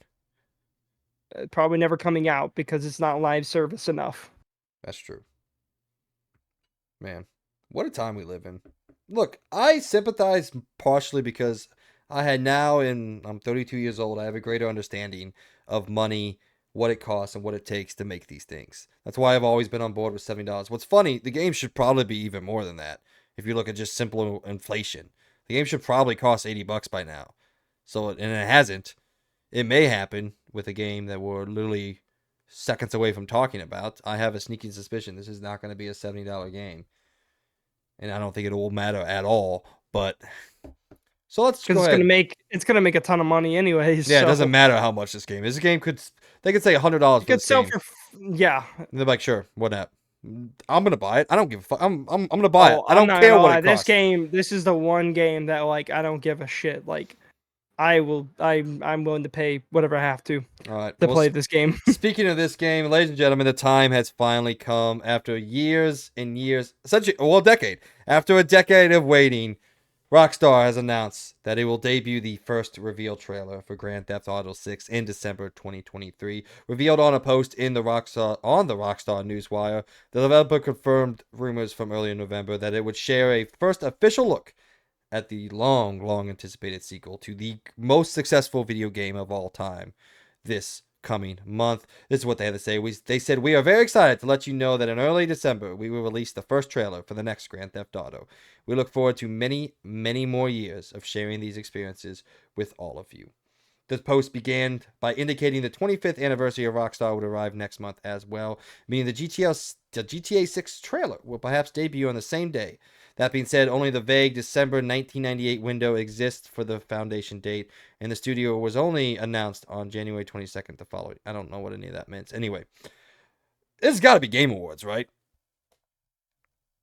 Unless they just like, dude, we're too big. We're just going to do our own thing. But like, why would you not be at the Game Awards? It's going to be like the end of Game Awards, too. It's definitely not going to be like the beginning. It's going to be like the last trailer. The one that's going to end it off, for sure. Dude, I can't believe we're here, man. It's been a long time coming, man. Unbelievably excited for this game. And I have no doubt it's going to be great. So, I can't wait. So, I was listening to a podcast that was talking about this today. And I don't really want to steal their idea, but I'm literally about to. I'm going to steal a question. Okay. Does this come out with a PS4, Xbox One version? No. That's a lot of money they're leaving on the table. Yeah, but there's also now more current gen consoles than there has ever been, and there's literally no point. Well, there's always going to be. Well, that's a reductive statement. There's always going to be more current gen consoles than there's ever been because they keep that's selling. What I'm saying. Well, yeah, but I've literally like even if I go to a store nowadays, like there's like literally an overflow of current gen consoles. Oh, you mean the availability? Okay, sorry. Yeah, that's what I'm saying. I don't. We are now in this part of this generation where literally it's finally this generation. It better not fucking see this game come out on last gen, dude. You know how long that's gonna last too? They're gonna pull the same plug that they did with the 360 and PS3 version of GTA 5, where they finally come out with heists and then they basically cut support on them immediately right after that. And then everyone else, all the new updates from then on were all just current gen. And honestly, that's just stupid. Because you are going to have to cut, especially, in my opinion, it's just going to hold them back. I don't want to see a PS4 and Xbox One thing. That is just holding them back on their game design. I want you to utilize the entire full power of these current-gen consoles. I want to see the best you've got. You know, I don't want to see Xbox One and PS4 ports. I think that would be so stupid if they did that. So I'm going to go with no. I don't think they will. I don't think they will. They're gonna make bank no matter what. Though, I mean, if they really want to make even more money, actually release a PC port the same time. But I'm gonna highly doubt that's gonna be the thing too. I bet you they're not going to come out with a PC port till a year after, like they always do for some. They are really weird with that. I don't really understand why they do that, but they do it. So I'm going to get it no matter what because I'm pumped. I can't wait to see this game. Yeah, they could say they could say in December, yo, look, this game is going to be base price $99.99. I'm like, well, that sucks. Whatever. Fuck it. Yeah, That worth sucks, it. but sure, fine, why So worth not? it. Yeah. What I do I, want is I want to see. This is exactly what I want from Grand Theft Auto 6. Or what's interesting to say is they don't say 6. They just say the next Grand Theft Auto. So is this name something different, or is this 6? Because you think if it was 6, they would just say we're gonna release the first trailer for GTA 6, but they don't. They say for the next Grand Theft Auto. Now they could just be publisher talk, or whatever. But I thought it was an interesting little detail that I picked up on. Like they don't explicitly say GTA 6. That's fair. I don't know. I mean, we'll find out shortly. So I'm gonna go with the fact that it is gonna be GTA 6, but I don't know. we'll see. Yeah. I don't know. But anyway, this is what I want. I want a single player campaign that has anywhere between 40 to 60 hours of content to fully complete. Mm-hmm. And then obviously they're going to have their online suite. And I will jump into the online suite. I miss GTA Online from GTA 5.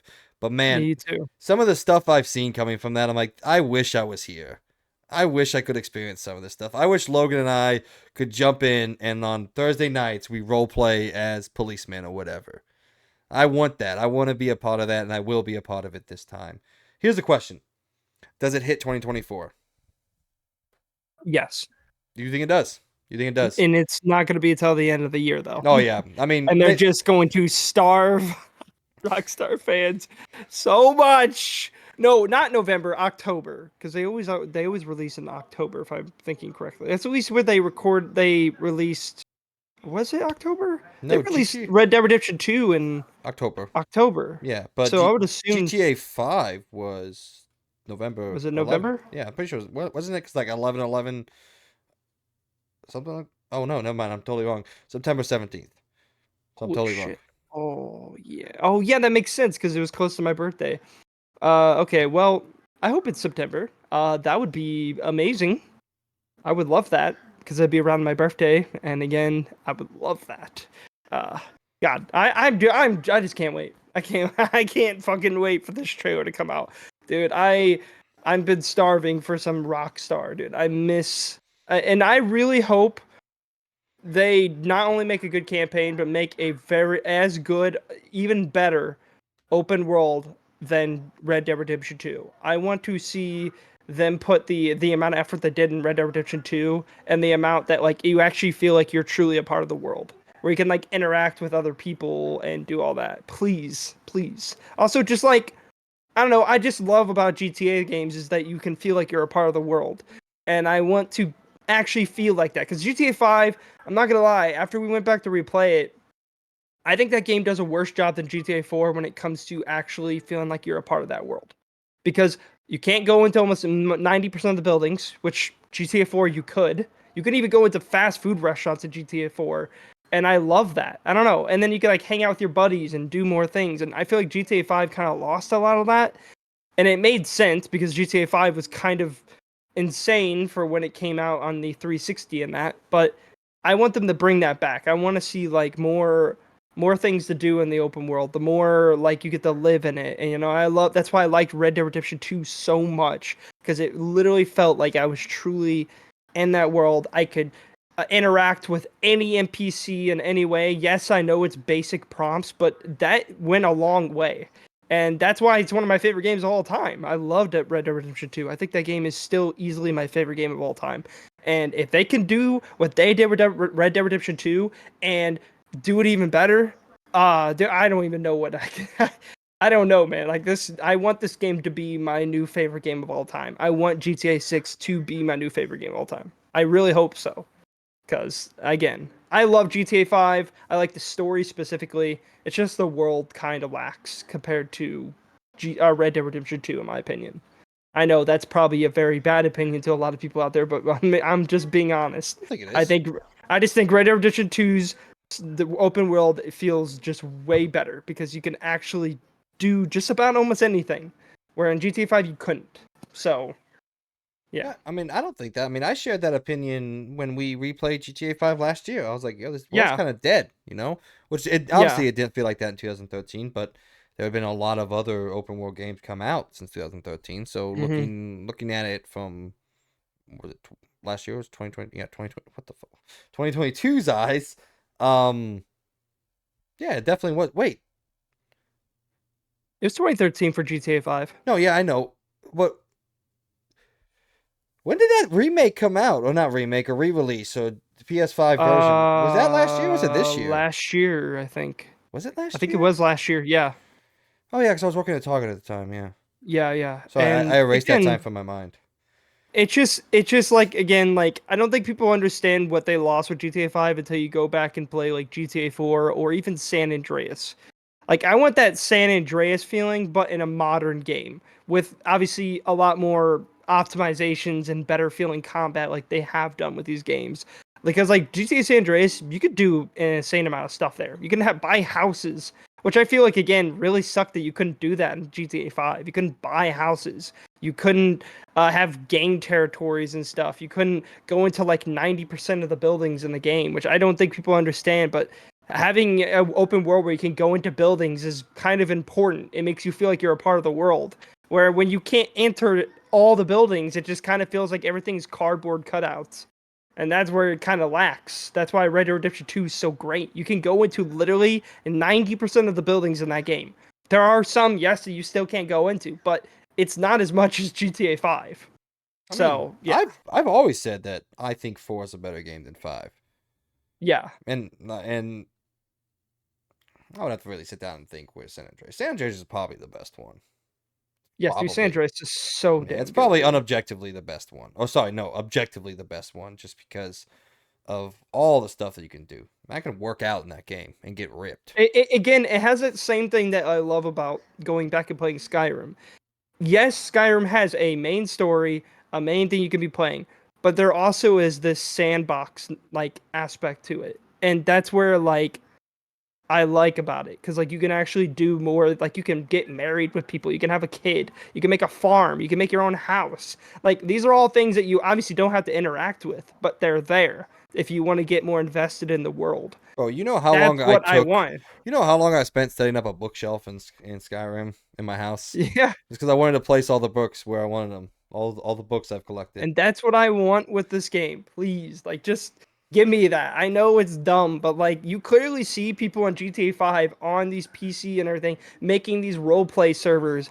Clearly, people like being invested in your worlds. Like, please, I'm asking you, make a good open world with GTA 6 because I like GTA 5. I think the story is phenomenal, but the open world, I don't think it's very controversial to say that I think it was the most lackluster out of the last few GTAs, I would say. Yeah, but keep the story. Yes, please God, the Yeah, story was fantastic in GTA so 5. good. And it was so unique too. I mean, still, there's only been like, I don't think there's ever been the only games that have done something like that is what Spider-Man 2 now, and That's about it. I guess Watch Dogs Legion if you really want to count that. So yeah, God, dude, I keep trying to play Watch Dogs Legion, and I don't like it, dude. I've I don't tried. know why, but I loved that game. I don't know what my problem is. I know I You get don't it. have a It's not a problem. great You game. like what you It's like. just yeah, it's not a great game, but it is really cool. I just like the whole aspect of it. It's so different and unique, which is just I don't know. That's why I liked it. Which we probably will never get a Watch Dogs again because of that game. So Yeah. it does kind of suck. I mean, it was. I remember the day it was announced, and I was like, "This is going to be hard for people to get on board with. This is Yeah. a hard one to really sink your teeth into, because like, regardless of how much people shit on single player games, there is just something about having a protagonist, getting to know that protagonist, and getting to play as that protagonist, and it's just, it's like a. I mean, it's like a book.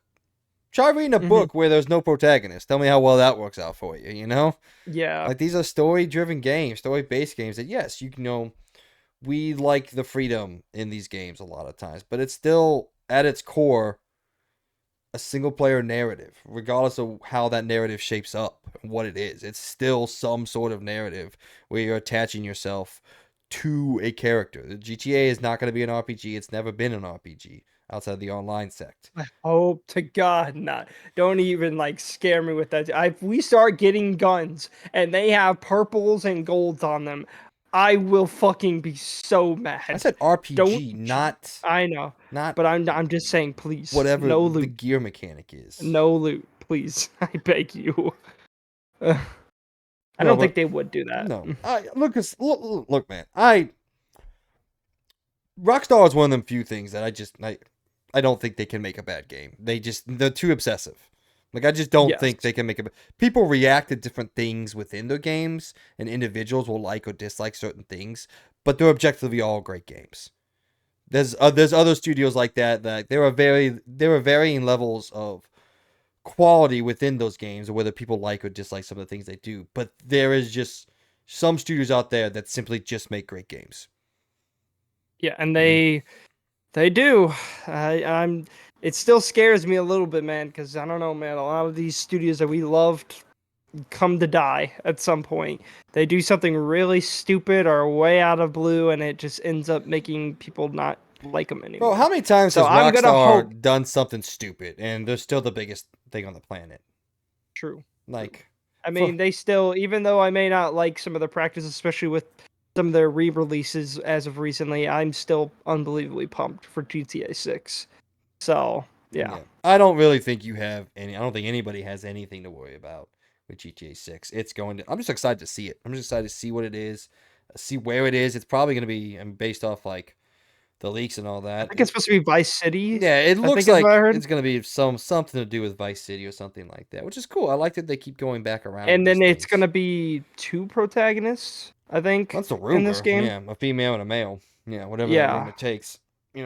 We'll see. I mean, Dan Houser leaving the studio and all that puts a little bit of worry in my mind because like those guys were the minds behind Grand Theft Auto, but they left just last year, so the game was probably 90% done at that point in time. So, Hmm. but I mean, moving forward, who the hell knows? Maybe Red Dead 3 isn't all it's cracked up to be. I honestly want them to make something new. I want them to come out with GTA 6, and then the next game they come out with make something new. It's the same way I feel about Naughty Dog. I'm like, I love you guys, but I really desperately want something new from you. There's all sorts of people out there saying that, well, since they made The Last of Us Part 2, they have to make The Last of Us Part 3. I was like, I don't necessarily see it like that. I'm satisfied with the ending of The Last of Us Part 2. If I never played another second of those characters, I'd be okay with it. I don't want to know anything more. I don't really know where they would go with after Last of Us Part 2 to per se. So I don't know. But I really want them to make something new and different. That's why I'm so excited about Yeah. Wolverine from Insomniac. It's something brand new. I mean, yes, it's still a Marvel property, and we know what Wolverine is, but it's a new style of game for them. They haven't made like a single player third person hack and slash game ever. If I think about it, they haven't made that style of game. Insomniac, Ratchet. No. No, they've never made a hack and slash type game. Maybe Yeah. Wolverine's not a hack and slash. That would be a curveball. But yeah, man, I don't think anybody needs to worry about GTA 6 at all. I think it's going to be one of the greatest games ever made. So I cannot formulate in my mind how it's going to be a bad game. It's like what we were talking about with God of War Ragnarok when it came out. I'm like, there's no path that I think this game's ever going to be bad at all. I do think, though, personally, I don't think GTA 6 should be announced at the Game Awards.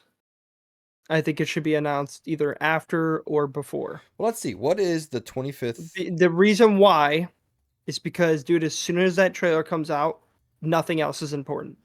Not even the person that wins. Nothing matters at that point because no one is going to talk about the Game Awards at that point. They're gonna be like, GTA 6 trailer. That's it. That's the news. Because, dude, when that comes out, that's all the news. I mean, heck, you even have people running up on stage begging for a fucking GTA 6 trailer. Like idiots. I swear to God, if someone runs up on stage at the Game Awards this year, I'm gonna be pissed. Like, stop. Stop. It's not funny. It's not hilarious. It's just I know this sounds really old, but it's very disrespectful, and I hate that shit. Oh, I it's super hate it. It's disrespectful. not funny. Like, I just hate that crap. It's not funny. It's not funny. No one's fucking laughing. Okay, You're I just laughed a you're little bit at the Bill Clinton thing. I okay. did Well, it was chuckle at that. The yeah. second one was too much. Last year's one Yeah, was well, like, all everyone right, booed come him on. off stage because Yeah, he like deserved to be booed off stage. God, I hate when people do that crap, dude. Like, interesting to note I mean, here. yeah. The 25th anniversary is technically November 28th. It's not in December. Oh, Yeah. did they officially say it was gonna be December, or they say? They said next month. Oh, so it is gonna be in December then Yeah. for sure. They said the trailer would be revealed in December 2023. I Ooh, guess what if it's gonna be December 6th for GTA 6? one day before the Game Awards. Yeah. Wow. What a By the way, I realized we can't play Avatar the day it comes out. It's Game Awards, we got to record. It's a little annoying. Yeah. Well, And you're not even then gonna play it with me anyways because you're gonna be playing it on console. So it's wait, is it not it's cross-play? not crossplay. No. Do you really think Ubisoft would put the time in to make it crossplay? It's cross-plat? No, because it's not even on PS4. So no, it's not even that. So it's literally just PS5.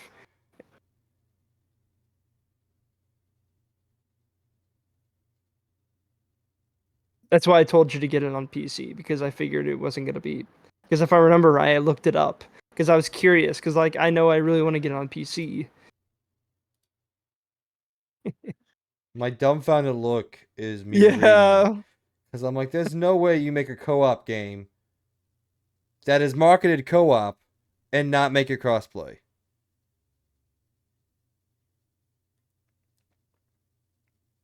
I guess oh, what's the fucking game the Capcom game that came out that we played? Exo Primal wasn't crossplay. Exoprimal was.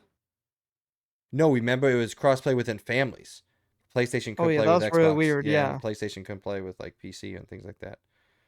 Yeah, what the fuck, man? This is so messed up.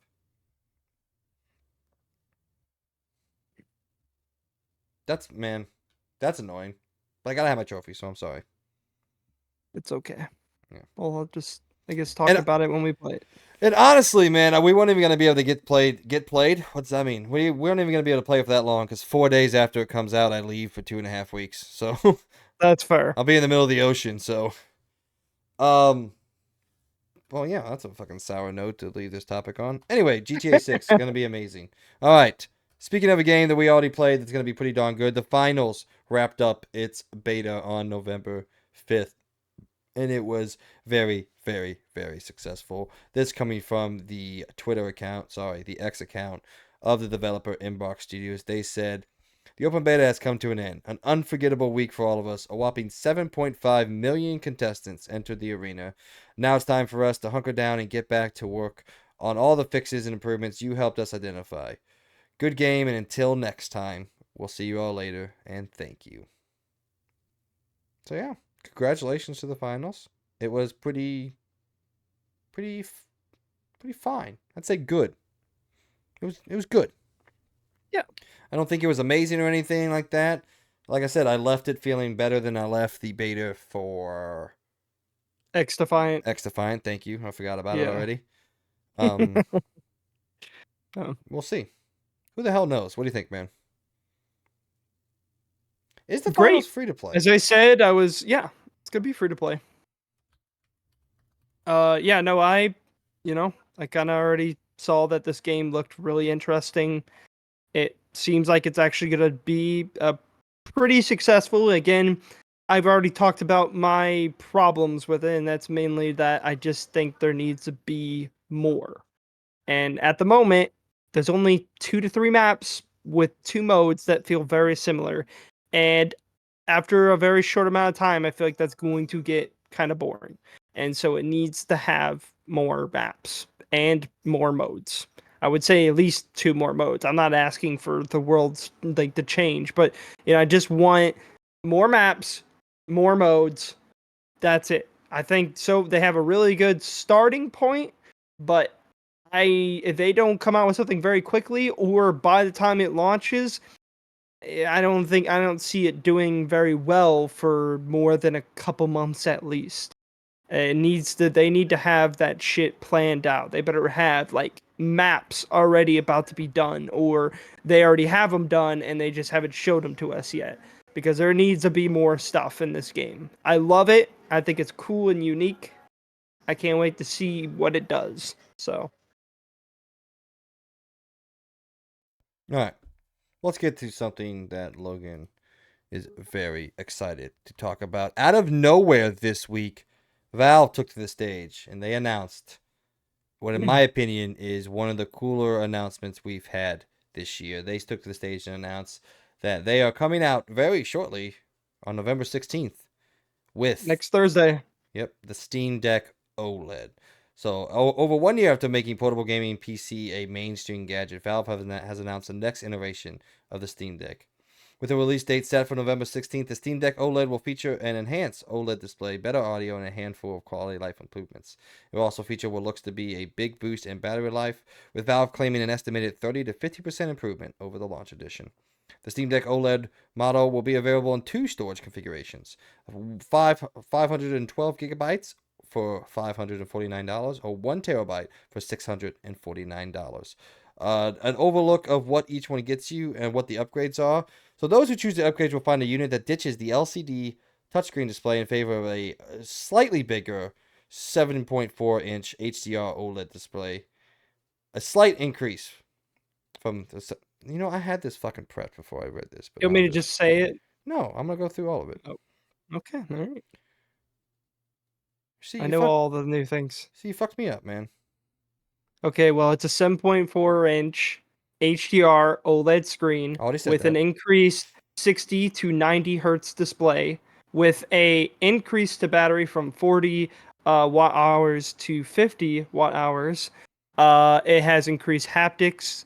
It now has what was it? It has HDR support up to 1,000 nits with HDR supported content, and 400 nits supported in uh, what is it called? I'm just gonna call non-HDR or SDR based content. And they also have honestly kind of lowered the price, which I think is even more impressive. Where basically, if you get like the basically old original model now, the starting price for a 256 gigabyte SSD is $400. Which actually also right now they are also selling all the older models until they are out, so limited stock. They are selling them all for lower prices at this moment. All the ones like the ones I have, the original Steam Decks. But the new like mid-tier model is $550, and that's a 512 gig SSD OLED model. And then the new premium one is now a terabyte with a terabyte of space and all that, and a new cool little case and everything. So yeah, I know I'm missing one more thing. I feel like I'm missing something.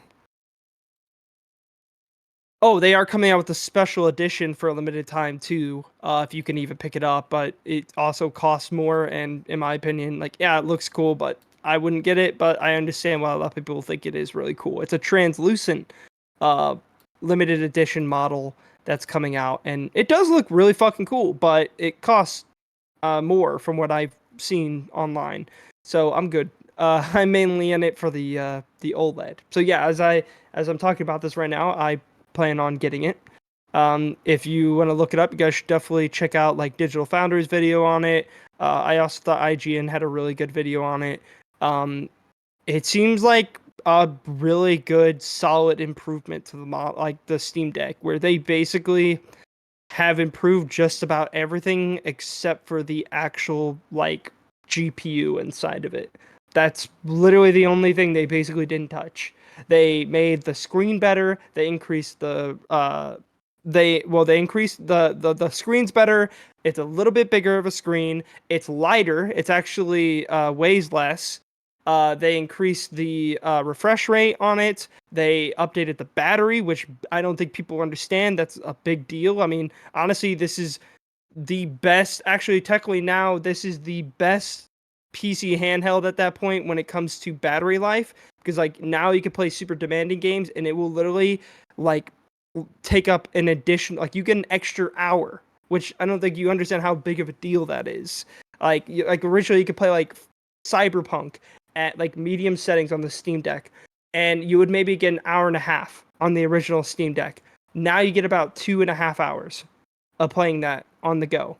That's awesome. Um, Obviously, what was it? In general, the fact that it's lighter now too is great. I also again really love OLED screens. That's why I really like my Switch OLED. I think OLED is a huge difference. Okay. And as much as I want to interject something. It is technically lighter. It's a decrease of no, I know. 0.06 pounds. Yeah, Not yeah. I'm not saying half it's a like pound. yeah. It's not like No, a not huge even difference. that. It's half of a tenth of a pound. Oh, It's and lighter than. I did forget one more thing they added. They also added a Wi-Fi 6E module inside of the new Steam Deck, You actually forgot which two things. will 3 things in total, but okay. you just nailed one. So Okay, well, yeah, the Wi-Fi 6E I think is a big deal, especially because like we just talked about, one, it's going to increase the download speed, which is fantastic. Secondly, for actually playing remote play, I think this will actually work far better. So I'm really excited to see that aspect for sure. What were the other two things I missed? You have to let me know because I don't know. I knew I was forgetting something else. yeah, it has the new protocol for Bluetooth, showing off Bluetooth 5.3 Oh, instead of yes. Bluetooth Yeah. 5.0, and they increased the RAM mega transfers per second. So it went from 5,500 mega transfers to 6,400 mega transfers. Mega transfers. I knew I was forgetting something. Yeah. But again, that is a gigantic mid-fresh update. Like again, it's not the Steam Deck 2. They have also stated that many times. There's a lot of people bitching and complaining about it. It's like they literally are just like they're straight up just being honest. Like we're not ready. When we make a Steam Deck 2, it's going to be pretty much perfect. Like they clearly they're aiming to build up the Steam Deck, and I'm sure when Steam Deck 2 does come out, it's going to be fantastic.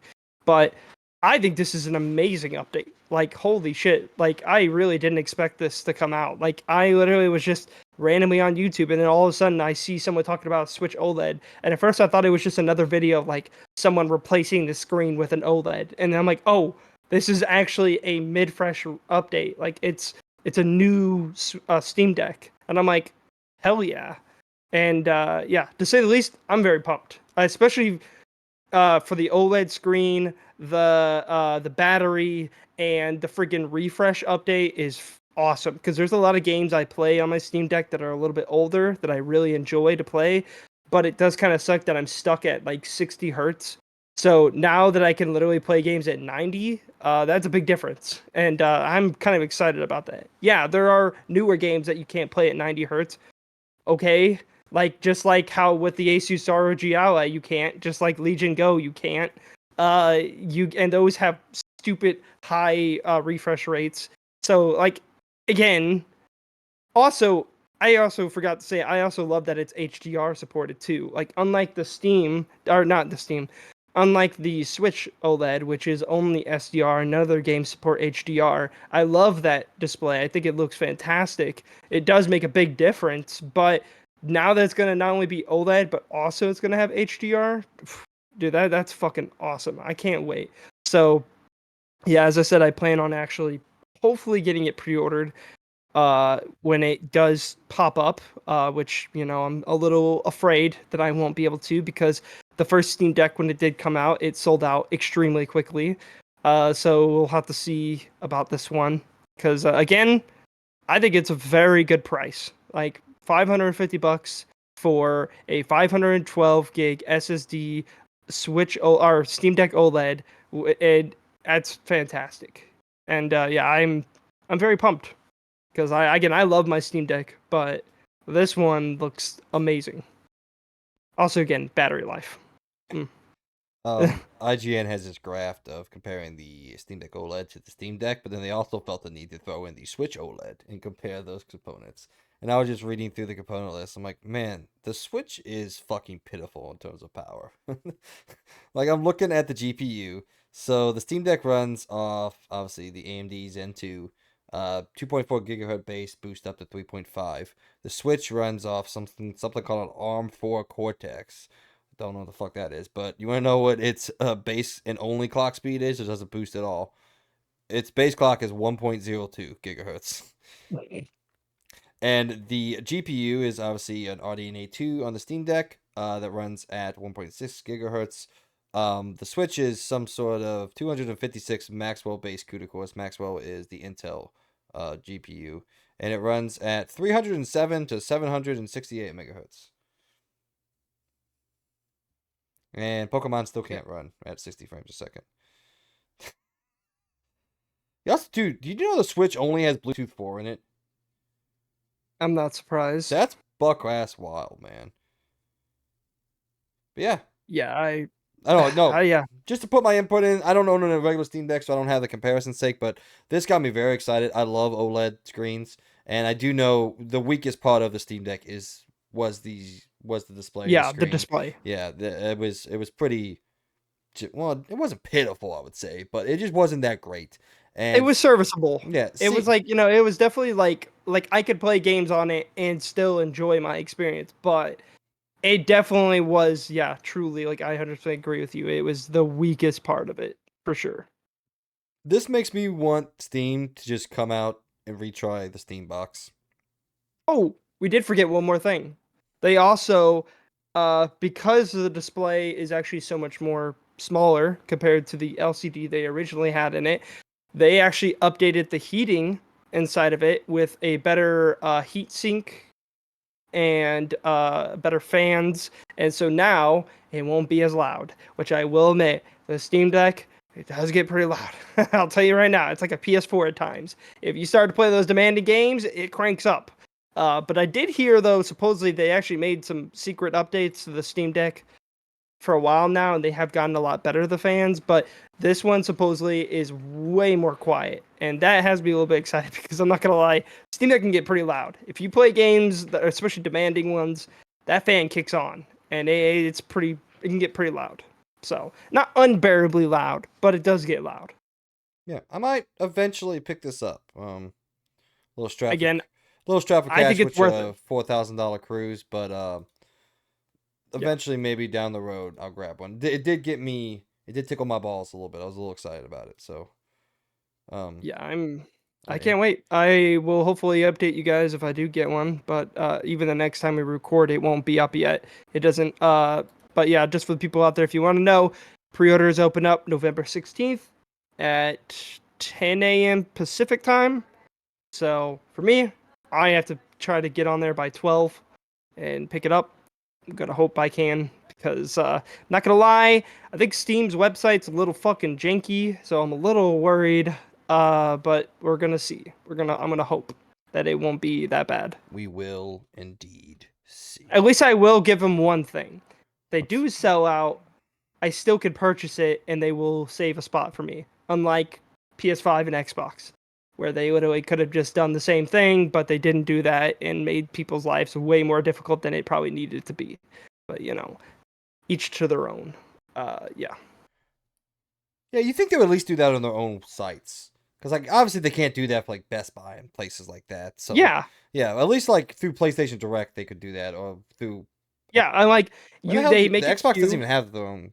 I guess they have the store. Yes, I do. Microsoft Yeah, there's store. a Microsoft store. Yeah. I don't think I've ever been on the Microsoft store. I'm gonna be honest. I don't think I've ever opened up the Microsoft store page. So even on Xbox, you could actually go to the Microsoft store in the actual like the store thing, and you can actually buy, which I always think is super weird. You can buy the Xbox products on the Xbox. It's very weird. Yeah, I don't think I've.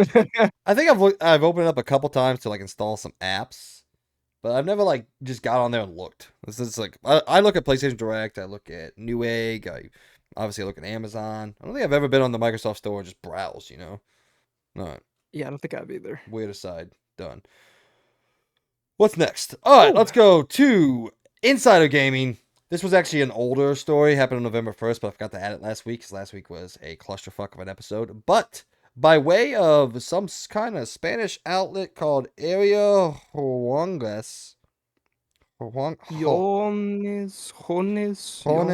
Hornets. Anyway, According to the outlet, the news comes from sources that we will, in fact, be getting an announcement of a God of War Ragnarok DLC at this year's Game Awards, or maybe sometime around that. According to the outlet, this comes from sources close to Sony that claim the DLC will come as its own standalone game, somewhat similar to Spider-Man Miles Morales. The report outlines that its sources are unclear on how the DLC would be announced, but theorize that all signs point to an announcement at this year's Game Awards. Obviously, the Game Awards will air live on December 7th, 2023. Rumors of a DLC for God of War Ragnarok have been rampant these past few months, and now with this claim, it adds weights to the rumors. Insider Gaming has reached out for Sony. Obviously, they didn't say anything. Yada, yada, yada. All right. It feels true because I looked into these guys a little bit, and I would say they're like 8 out of 10 on reporting this stuff. So, are you excited? Yeah. Yeah. Honestly, it makes sense to me. Like it's kind of in a weird middle area right now where what exactly is going to happen in the future for this gaming franchise. So I do think a good short little like DLC, more, like a Miles Morales experience, which I know I would enjoy, would be a good idea. So I don't think this is too far fetched to No. believe. I So mean, I think this is something that we talked about in our review, which is still one of my favorite episodes we ever do. Dude, I don't know what we were on. We fucking nailed that review back then. I don't know. yeah, It was so well paced. We nailed everything. We talked about everything. We didn't miss the merchant, like we did in Resident Evil 4. yeah, that still sucked. I can't believe we missed the most important thing, Ugh. the merchant. But yeah, man, I've gone on record to say I absolutely love that Sony has started doing this. We saw the first one with The Lost Legacy, then they followed up with Miles Morales. I think this is great. A little shorter experience, anywhere 8 to 10 hours. I absolutely love them. It waters my mouth a little bit, and it makes the wait for the next true sequel a little bit more manageable. And Yeah. it's kind of the same pacing. Like we got God of War Ragnarok 2020. This will definitely come out in 2024. Well, not definitely, I guess, but it's definitely not coming out in 2023 is what I mean to say. Yeah. So that's kind of the same gap that Unless Spider-Man to Miles they Morales. do the most ballsy move of all time, Just where they're shadow like, drop it. shadow drop it. They're gonna be like, it's out right now, and it's like, I would lose my mind. I'd stop the I mean, recording and go download honestly, it. it would blow. Yeah, I think it would make everybody want to quit and get off the show and be like, all right, let's go download it.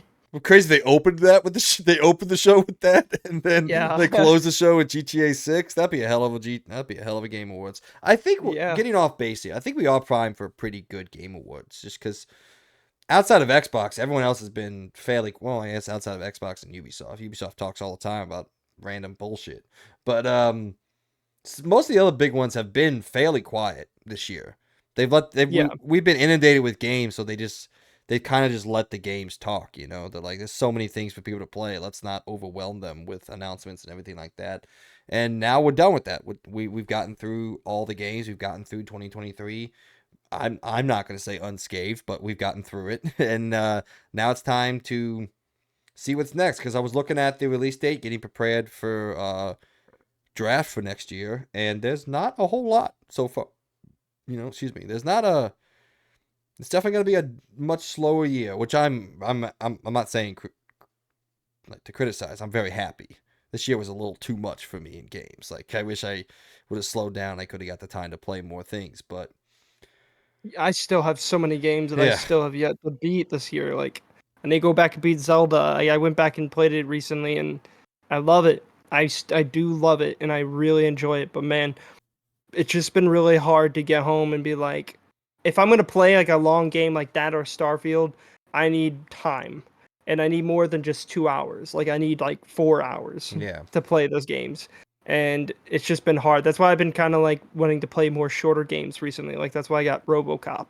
I know I just pushed us way off topic, but yeah, No, we're not. You're talking it's about been shorter hard. games. That's what this game is. Yeah, yeah, and again, I don't hate short games. I'm not one of those people that has to have like 100-hour games. Like that's why I actually really like Spider-Man a lot. Like it didn't take up a lot of my time. It wasn't trying to waste my time. Though I do kind of wish it was longer, which is a weird thing to say. I do wish it was longer. But I still enjoyed it. So like yeah. I hope this is a thing. And again, I feel like it is Yeah. because it does make sense. So yeah. Also, what if Sucker Punch came here, dude? Just brought something. Oh, I would love that.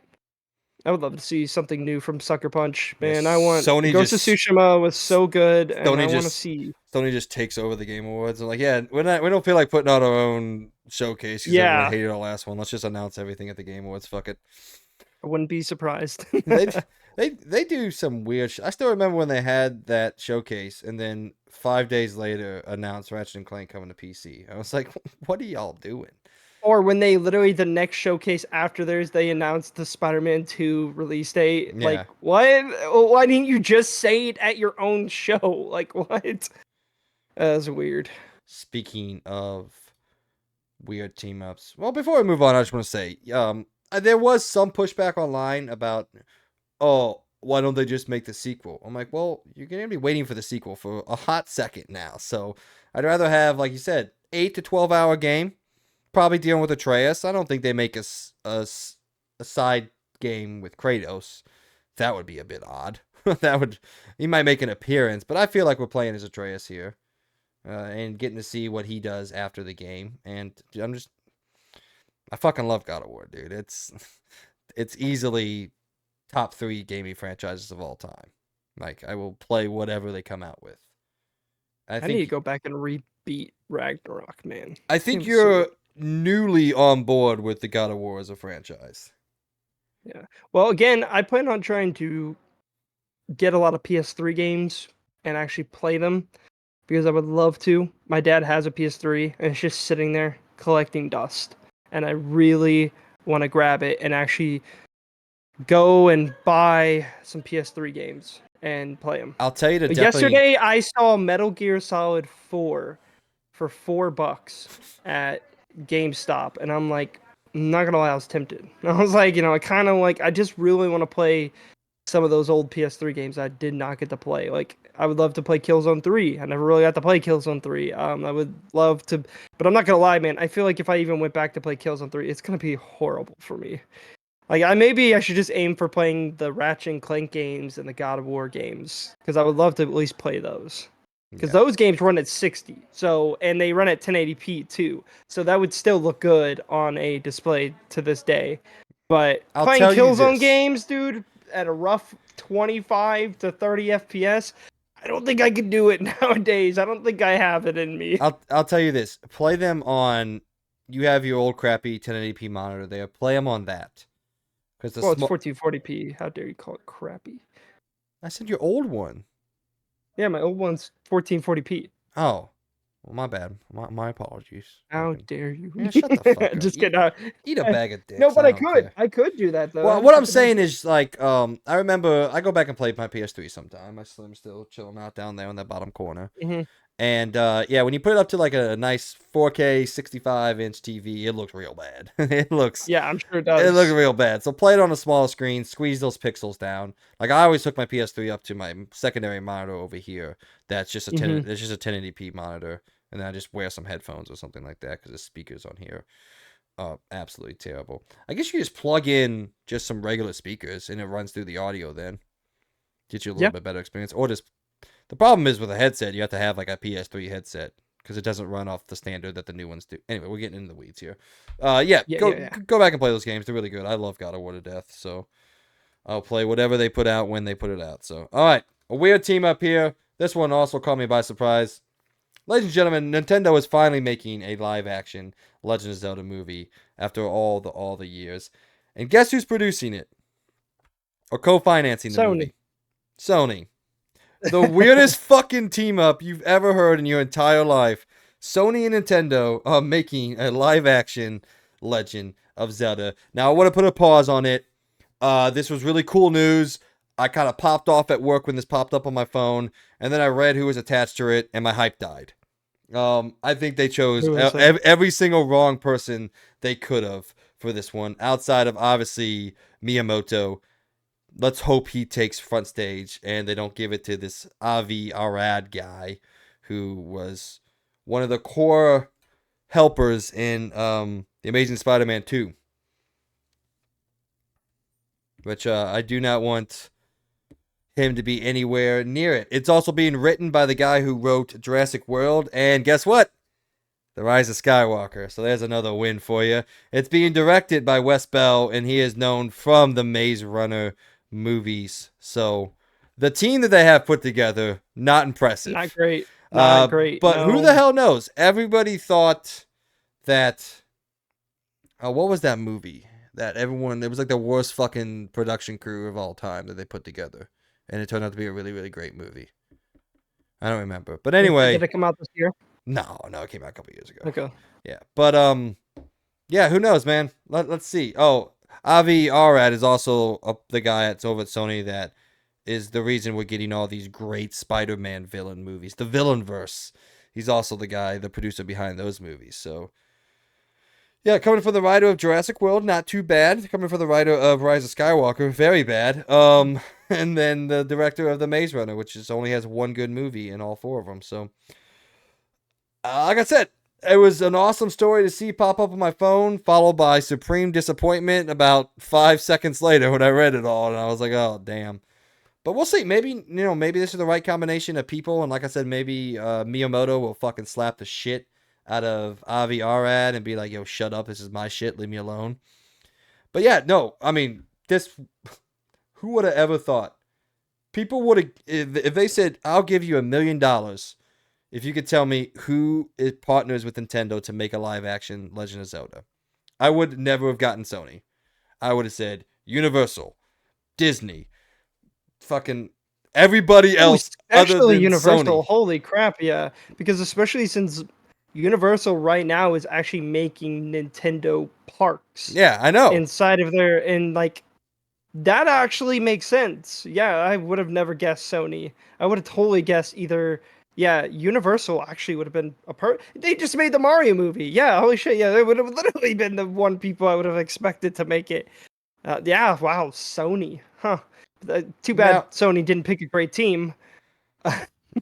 Who knew? Or I don't know who picked it. Yeah, to be who honest. knew who picked the team? I don't know. But it is being co-produced by Shigeru Miyamoto and Avi Arad. And then co-financed by Sony and distributed by Sony Pictures. So now it is worth to point out this is Sony Pictures, not PlayStation Productions. So that would have been wild. That would have been really that would have weird. been insane. But I do have to say, is live action the right choice for Zelda? No. I don't think so either, yeah.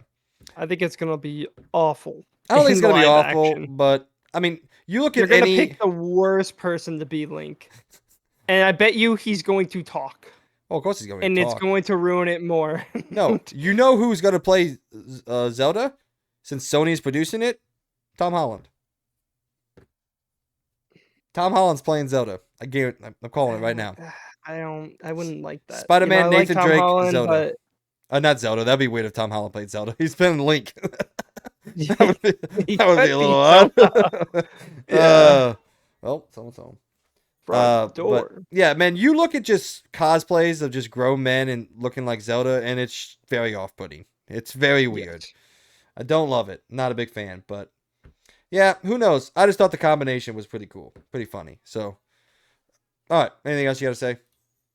Nope.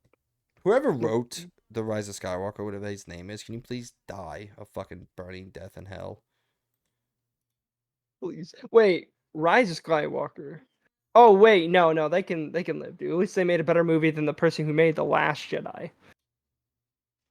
Now that person could burn in hell, dude. I hate that person. Maybe hate's a bit of a strong word, but I very much dislike you. You know who wrote and what you did. You know who wrote The Last Jedi? It's Rian Johnson. Yeah, and I hate you. You ruined what could have been a great freaking, few movies, but no, you ruined it just immediately, just like that. Just tanked it.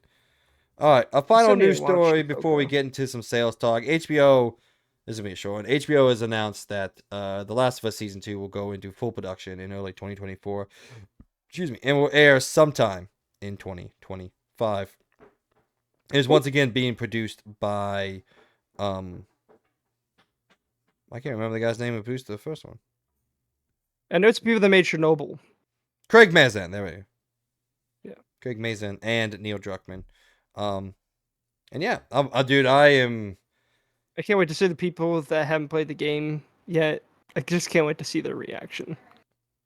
Okay, okay. Well, here's what. Okay, I'm so nervous, but also very interested in the second season. let me ask myself: is there a way I can talk about this without spoiling it? I don't think so. So if you're, No, we'll if, just no, okay, I'll just say the event. All right, I can see a reductive telling of this game, of this, yeah, a reductive retelling of this game, where they place the event at the end of season 2, and then you kind of have it like a season 2 part 1, season 2 part 3, or part 2, sorry. And then what happens after the event is season 2 part 2, season 3. that makes sense because honestly, Last of Us Part 2 is a longer game Oh my by god, it's quite a long. bit. And Like there's so double. much that in the first couple hours, there's so much that they kind of go over, and they can mix and match. I mean, they got to introduce that whole new character, her plot, where she is in the story, and reintroduce those ideas. And I can see a not an easy way, obviously, but I can see a path to kind of retell things to end season 2 with the event. And man, when I tell you that the people that haven't played the game, I cannot wait to get their reaction to the That's what event. I'm saying. I'm really curious to see My dad, the Peyton's parents. non video game players experience when seeing season 2 because they don't know. They don't know. Oh man, No one that's gonna be knows. interesting. No one. No, if you haven't played the game, no one knows what.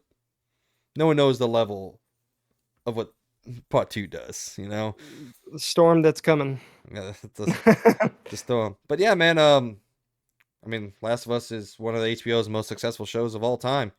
It became, one of the most successful shows. It nominated for 24 Emmy Awards. So, Do you think credit. they're gonna make spin-offs?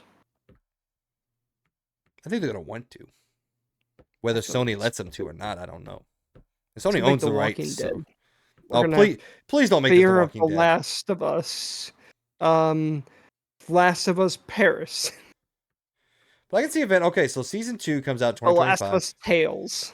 Season 2 comes out in 2025. Let's say my theory is right and what they're gonna do.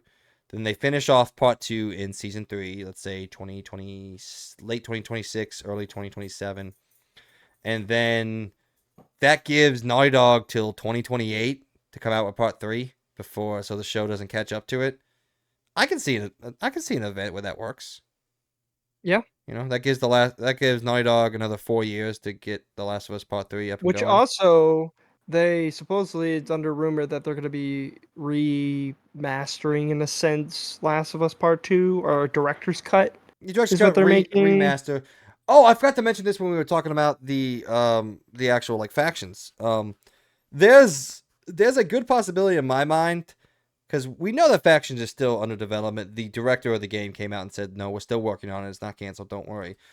I can see the reason for the remaster, the remaster port, whatever you want to call it, of part 2, to then them bundle in factions with that re-release for season 2 of the Last of Us TV show.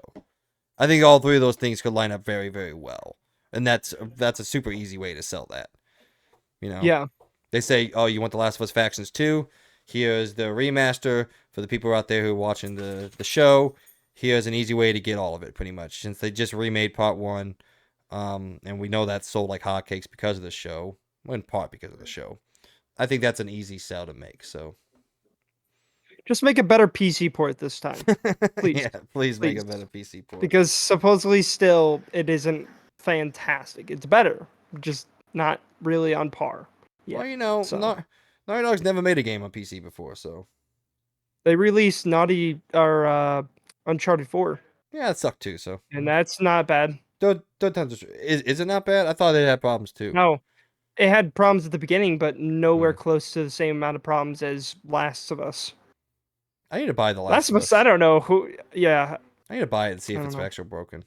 But again, when it comes to like whether the game's broken or not, or bugs, it's so, dude, it's different for every single person who plays the game. It's so weird out there. All right, It's let's get mainly also that like the freaking shader compilation problem shader is just weird. compilation. Yeah. But hey, we've gotten Okay. some good releases recently, so maybe we've gotten over that. I don't know. Who the hell knows? Yeah, hopefully. All right, let's go through some sales talk real quick. There's just a couple cool informational things. A bunch of the financial calls from the past fiscal quarter came out, so I just want to throw out some data out there. I know Logan glazes over these, but I like him, so I write the scripts. Get over it. The Super Mario Brothers Wonder is the fastest selling Mario game, as it sold 4.3 million units in the first 2 weeks. Which actually, when I say those numbers, that seems like not a lot for a Mario game to become the fastest selling Mario game. 4.3, and we're talking PlayStation exclusive numbers there. I would thought Yeah. Mario would have sold a little bit better than that. That's just in my head. I don't know. That's fair. I heard 4.3 and I was like, huh. I figured it would have gone more than that, but figured it would have gone more than that. But let's be honest, people were probably playing Spider-Man at that time, so what's funny now that I think about it, yeah, we have the numbers for Spider-Man. So Spider-Man 2 outsold Super Mario Bros. Wonder to less units. That's mind-blowing, honestly. I'm shell-shocked. Anyway, speaking of the Switch, it's official. Nintendo announced that it has now cleared 132.5 million lifetime units sold. And it just keeps climbing the list, man. It's getting close. It's now 23 million away from PS2. Oh, God. What? That's insane. Yeah. That's insane. Holy crap. Wow. What the hell? That's crazy. Yeah. I did hear Wonder was good though. Yeah, I mean, 93. I didn't even add that to my best games of the year. That's probably going to be on there. I'm more excited for RPG. How the fuck did I forget Super Mario Bros. Wonder? That's definitely going to be nominated for one of the Game of the Years. Yeah. 91, by the way. Maybe. 93. Also, we have official numbers finally on The Legend of Zelda Tears of the Kingdom. It is sitting as of September 30th, 2023 at 19.5 million units sold. Sitting right behind Super Mario Party, which kind of feels like that sucks. Wait, we talking about Super Mario, like the Superstars? No, just Super Mario Party. That hurts me. How dare you? Super Mario. How dare that shitty Mario Party game beat Zelda? Now, Superstars, I can understand. Not even I in the top really 10. Enjoyed Superstars. That makes me mad. Superstars is awesome. That's a fantastic Mario Party game. I am upset. I will give you one guess, and that's all you get. What is the number one best-selling Switch game? What? You cut out. Oh, I'm going to give you one guess, and that's all you're going to get. What is the number one best-selling Switch game? Switch game? Yeah. Okay. You get one guess. That's it, because it should be really easy. It's literally always in the top 10, top 20. Animal Crossing. Nope. Mario Kart. Or goddamn Mario Kart 8 Deluxe. God damn it. I knew it. Yeah, Animal Crossing number 2, so it's a good guess. But Mario Kart 8 I knew Animal Crossing was up there. So. 57 million units, Mario Kart 8. Animal Crossing was a good game. God, dude, Switch had some really good games. I keep forgetting that. It's just man. So many good games. If we just go through the top 10 best-selling, Mario Kart 8 Deluxe, which is technically a Wii U game, but no one. You know what game I really hate Switch for, though? The fact that they have fucking Marvel Ultimate Alliance 3 under its fucking wraps. Oh. Let it go. Please. Let it come out to other devices, dude. Like, why? Why is it only on the Switch, man? I still hate that it's only on Switch. Yeah, like, I never played it. Well, I played a little bit when I first hanged out with you, but I literally have never, like, actually played all of it. Is it online? So. Can you play it online? I don't think it's online. I'm not sure if you can. Because that'd be cool to jump back into it. It's probably... yeah. I mean, it's probably shit. Again, I would like to play it. Yeah. It's Nintendo Online. What do you expect? Yeah. Again, dude, just let it be on other things. Like, dude, I love Marvel Ultimate Alliance, and the third one looks really cool, but man, I really was hoping by now that they would have just been like, here, it's now on all the other devices. Nope, it's still just Switch. I think that's so weird. I don't know why. I guess no one else thinks that's weird, but I think it's strange. Especially a Marvel game. I honestly think it's weird. I mean, that's just the way exclusives work. Yeah, but like it's Marvel Ultimate Alliance. Like I would have thought Disney would have stepped in and been like, "Hey, we can make some more money if we release this on other things." I don't know. Not gonna lie, they probably Just forgot me. about it. They're probably more worried about fucking trying to how to make people not hate Captain Marvel.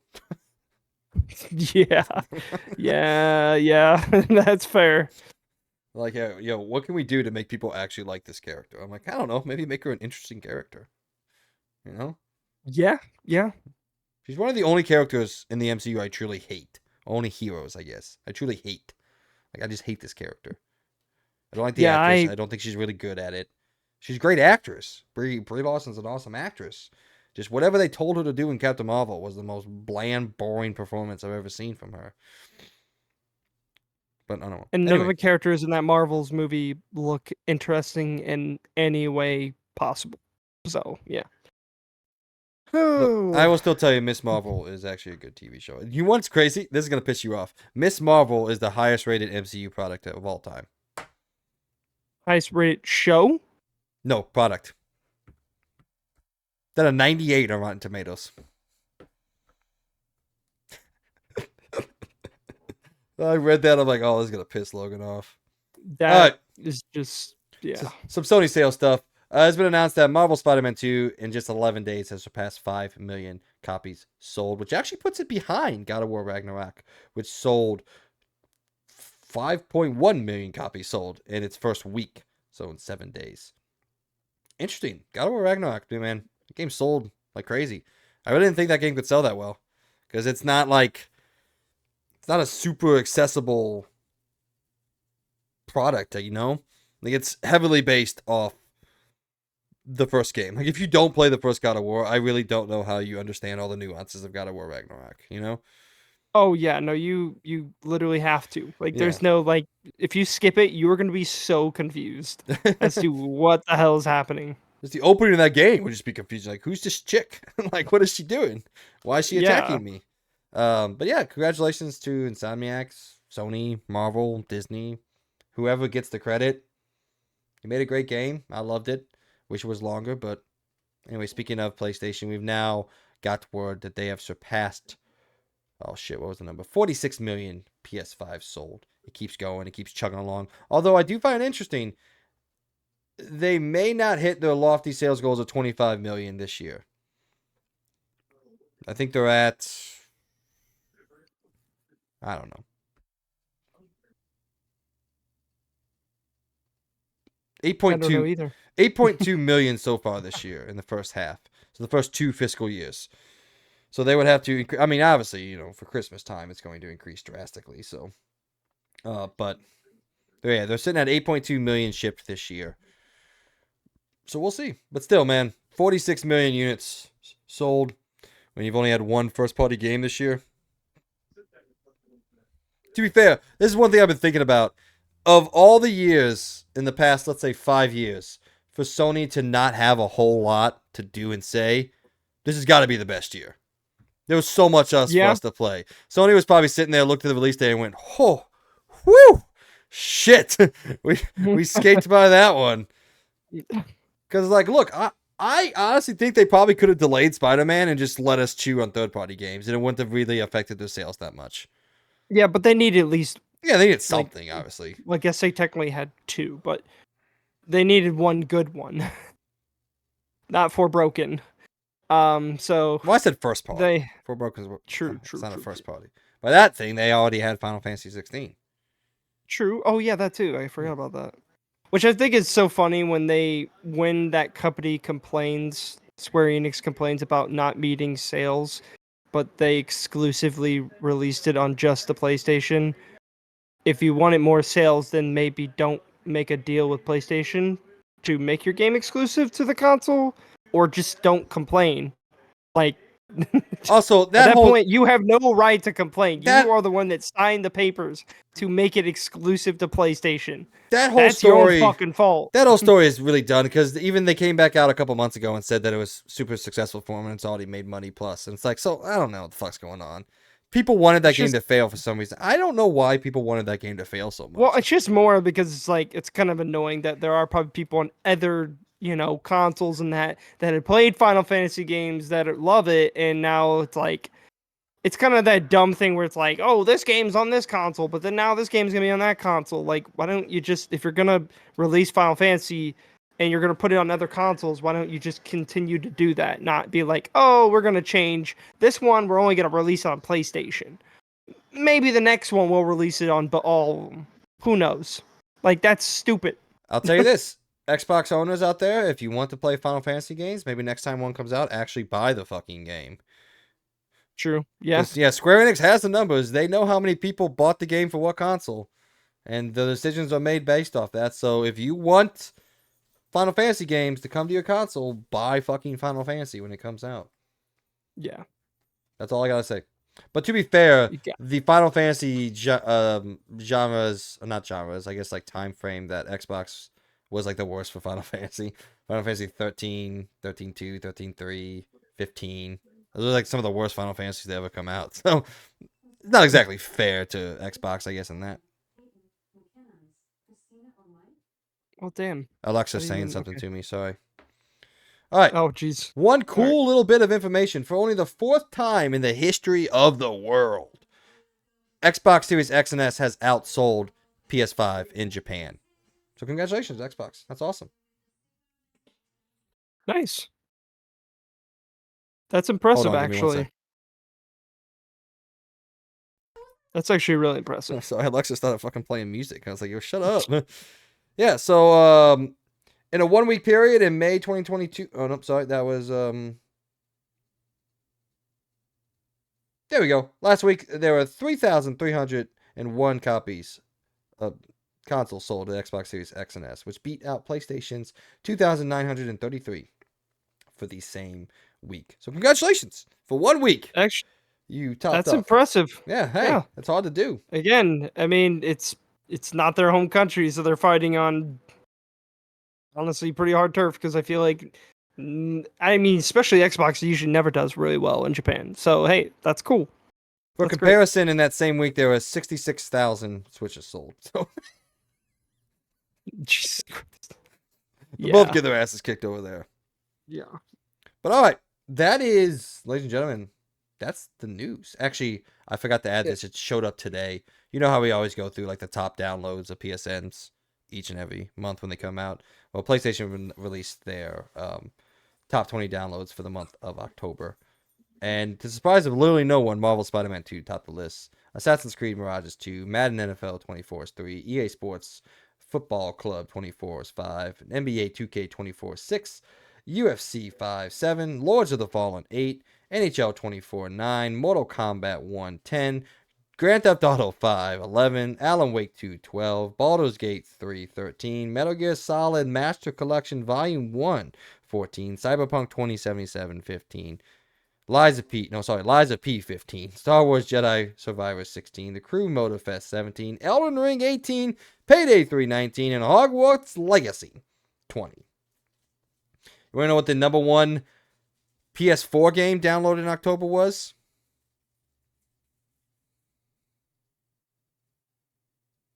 Nope, I don't know. Red Dead Redemption 2. Why? I don't know. That's the most random thing ever. Yeah, that's very random. So, I mean, to the surprise, Marvel Spider-Man 2 is obviously going to be number one. But one surprise I do have, Alan Wake 2. A little disappointing, honestly. All the way down there. But maybe that's a more PC game. I don't know. Maybe it just didn't sell that well. Which is a shame because Alan Wake 2 seems to be fucking incredible. So I've heard mixed things about it. To be honest, I can understand why some people wouldn't like it. And I understand why some people do. Because supposedly it's not a very action-packed game. From what I've heard. Yeah, I've heard this. From multiple sources. I've heard this entire chapters where you don't shoot your gun once. That sounds fucking awesome, dude. That sounds so good. I love that, dude. So yeah, that's what I'm saying. Like, I could see why it may not be the most popular game. Especially when they came out with like the Control game, which I feel like is far more action packed, and then you get Alan Wake 2. Honestly, even Alan Wake 1 is more, supposedly what I heard, more action packed. I mean, I played a good portion of Alan Wake 1, and I would say there was a lot more combat from what I could see than in probably all of Alan Wake 2. So, nothing wrong with that. I'm just saying that I think that's why people may not I enjoy. heard it's a 20-hour platinum, and I'm thinking of just ditching Gotham Knights for right now and playing Alan Wake 2 before Avatar. I got, Yeah. I got a couple weeks, but I'm really busy with school. But I really want to play Alan Wake 2. I fucking love Remedy so much, dude. I've played most, if not all, of the games recently. I was really enjoying Alan Wake 1. I need to beat that game because I was playing it since it was free on PlayStation. So I kind of want to beat that and then actually play Alan Wake 2. It's So just so unique, man. There's nothing like a Remedy game out there. Remedy makes games unlike any other studio out there. There's not another game I'll ever play that is anything like Control. There's nothing else like it in terms of yeah, setting, story, all this stuff. That's why I love them so much. All right, well, that's the news stories for this week. Ladies and gentlemen, welcome to LTR, also known as Let's Talk Reviews. This is where we go through the games that came out this week and give you what they got scored on the thing. What are you doing? no, it's nothing. Oh, okay. The Invincible came out and got a 71. Nickelodeon All-Star Brawl 2 came out and got a 70. Air Twister, whatever that is, got a 66. Tales of Arise, Beyond the Dawn, the DLC, got a 73. Risk of Rain Returns, 87. Like a Dragon Gaiden, The Man Who Erased His Name, 79. And then, ladies and gentlemen, Call of Duty Modern Warfare 3, 56. And you love to see it. You love to Yeah, see it. So fucking happy it's getting shit on. it does deserve it for sure. Yeah. God, everything about it just sounds awful. It The only thing that screams. It screams minimal effort. yeah. And it's really shitty because I think it's so funny because I've been thinking about this a lot. Where people will say like, "Oh man, it's just a $70 DLC." It's worse than that. Because the thing is, a DLC at least adds to the game. Whereas now you are paying for an entirely different game, so you don't get anything but the guns and maybe the perks from Mafia 2, but all the maps they made for Mafia 2, those are all in just Mafia 2. So you only get the Mafia 3 maps in Mafia 3. So you're not getting a DLC. So it's worse than that. It's worse than Mafia, like a DLC, because you're not actually getting much new. And for what I see in the zombies mode, it doesn't really. It looks kind of disappointing because again, like the gameplay loop doesn't look that exciting, and they don't even have offline, so you can't even fucking play it any other way but playing it online. And it literally is just straight up 100% a reskin of DMZ. It is so unbelievably lazy. And it sucks because like I will admit the only thing that actually has me a little bit like that looks cool is the fact that they brought Mafia 2 classic maps back.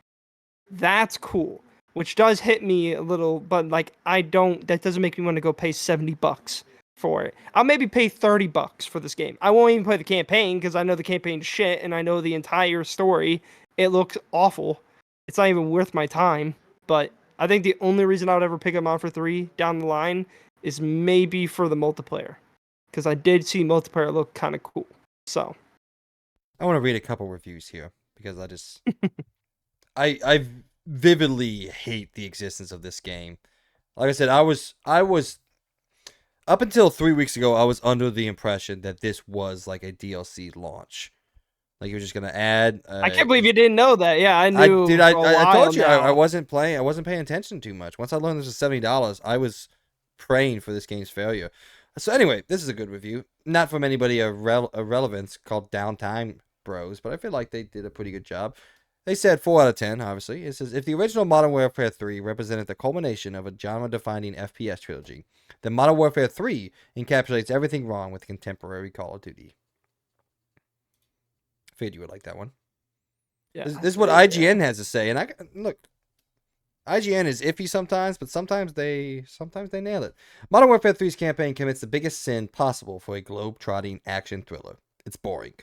What had the promise to be an intriguingly spun web of mystery instead ends up being a dusty cobweb you find at the back of your shed, clinging on to 15-year-old garden tools you once had fun with. It's a pale imitation of the past made up of underbaked story moments that clash with attempts to introduce new open combat missions designed to encourage player freedom that instead fall flat on their face. Yes, the gunplay is still great and the graphics and sound design are top tier, but I couldn't help but feel I was playing a shinier, less subtle version of something I've played too many times before. If this is the quality we've come to expect from Call of Duty campaigns, maybe it's best if a year or two is taken to rest to reset and raise this low bar back to the heights of old. So I'm not gonna lie, is this just? I'm kind of confused by this because it sounds like these are just reviews for the campaign. Yeah, this None is of them are story. talking about anything else. Well, So yeah, that's what I'm curious about. Like, when do IGN the reviews come in for the rest of IGN it? put out the multiplayer campaign. It's a 6, so they're not getting too much better. Yeah. Yeah, well, obviously it's gonna change and adapt over time, but who Yeah, that knows? campaign was like literally like I would honestly much rather go purchase Vanguard right now and play that campaign than ever touch Mafia 3 campaign. Like that looked so awful. Because Vanguard was the first campaign where I like Call of Duty campaign ever since like probably Call of Duty 3 that I have like not played. And now Mafia 3 just came out and I don't think I will ever touch that campaign. Ever. Yeah, it's bad. Like, It's it bad. looks so fucking bad. Like, I don't think there's not even a single COD YouTuber out there that is willing to even slightly defend the campaign. Like, it is that bad. It's awful. And Yeah. again, like, multiplayer looks fun. Don't get me wrong, but $70 just for the fucking multiplayer? Fuck you. Literally, fuck off. Like, I'm not. No, I'm good. And the That's fact that so dumb. the fact that they had the balls to be like, "Oh, we're introducing these new open combat missions." That, and it's like, oh, that's cool. Killzone Shadowfall did that same type of thing where you could like take objectives how you wanted to do. Other FPSs have done it as well. It's just the only one I can remember. But then they're like, oh yeah, they just reuse POIs from Warzone. I'm like, oh, cool. Yeah, So literally. you're not even trying. Like, you didn't even Yeah, try.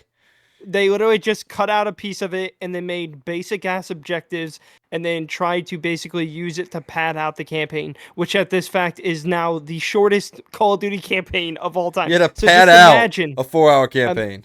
yeah, it would honestly probably only been like an hour campaign if it didn't have these padding, these little open combat missions. I Dude, it's just so crazy because like I understand Mafia 2 campaign wasn't perfect, but it still had that same identity that 2019 had. Where, like it still had those like cool clean house style missions. It still had that same vibe. But then this game has none of that. It literally, you could tell it was not made by the same team in any way or form. Like, it is awful. Like, they must have literally like just scrapped everything they were doing, and then they had to rush out and do everything they could to piece together this garbage of a campaign. Like, it's so bad. Ugh. Yeah, I'm actually really happy they deserve this. Like, and again, I'll probably still pick this game up later down the line when it's like way cheaper because the multiplayer does look really fun.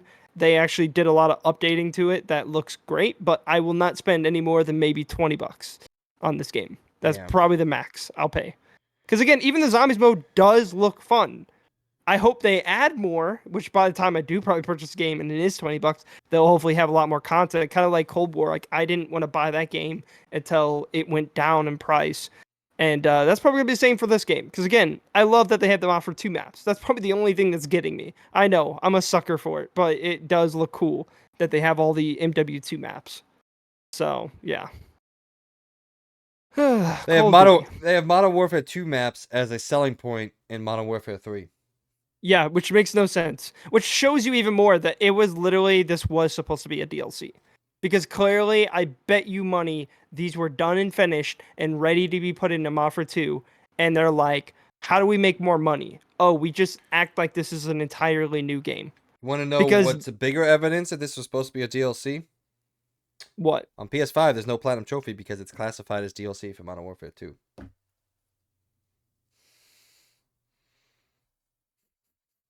There's your evidence. That is awful. Yeah. I had no idea about that. If you That go is to the trophy list, awful. it is categorized as DLC for Modern Warfare 2. That is a whole nother layer of laziness. Holy crap. Oh my god, that is awful. That's funny as fuck, dude. I'm not gonna lie. That is hysterical. I will say one other, I'll give them one bonus thing. I do at least like that they let you bring over your Mafia 2 stuff over to Mafia 3. At least. It's a very slight bonus, like so that like you know you don't start off like fucking with nothing. Like you still get all the stuff from Offer 2 over, but that's not a big enough positive to give them like a bonus. Like I'm not. I trust me, this game is garbage. Don't I buy it for $70. Do not buy it for $70. Do not let them. But people are still gonna buy this no matter what. It's Call of Duty. People buy it no matter what. Oh yeah, I And had a buddy. I I had not a buddy, but an acquaintance at work. He's like, "Oh, you gonna get Modern Warfare 3?" I was like, "Fuck no." He was like, "Well, why not?"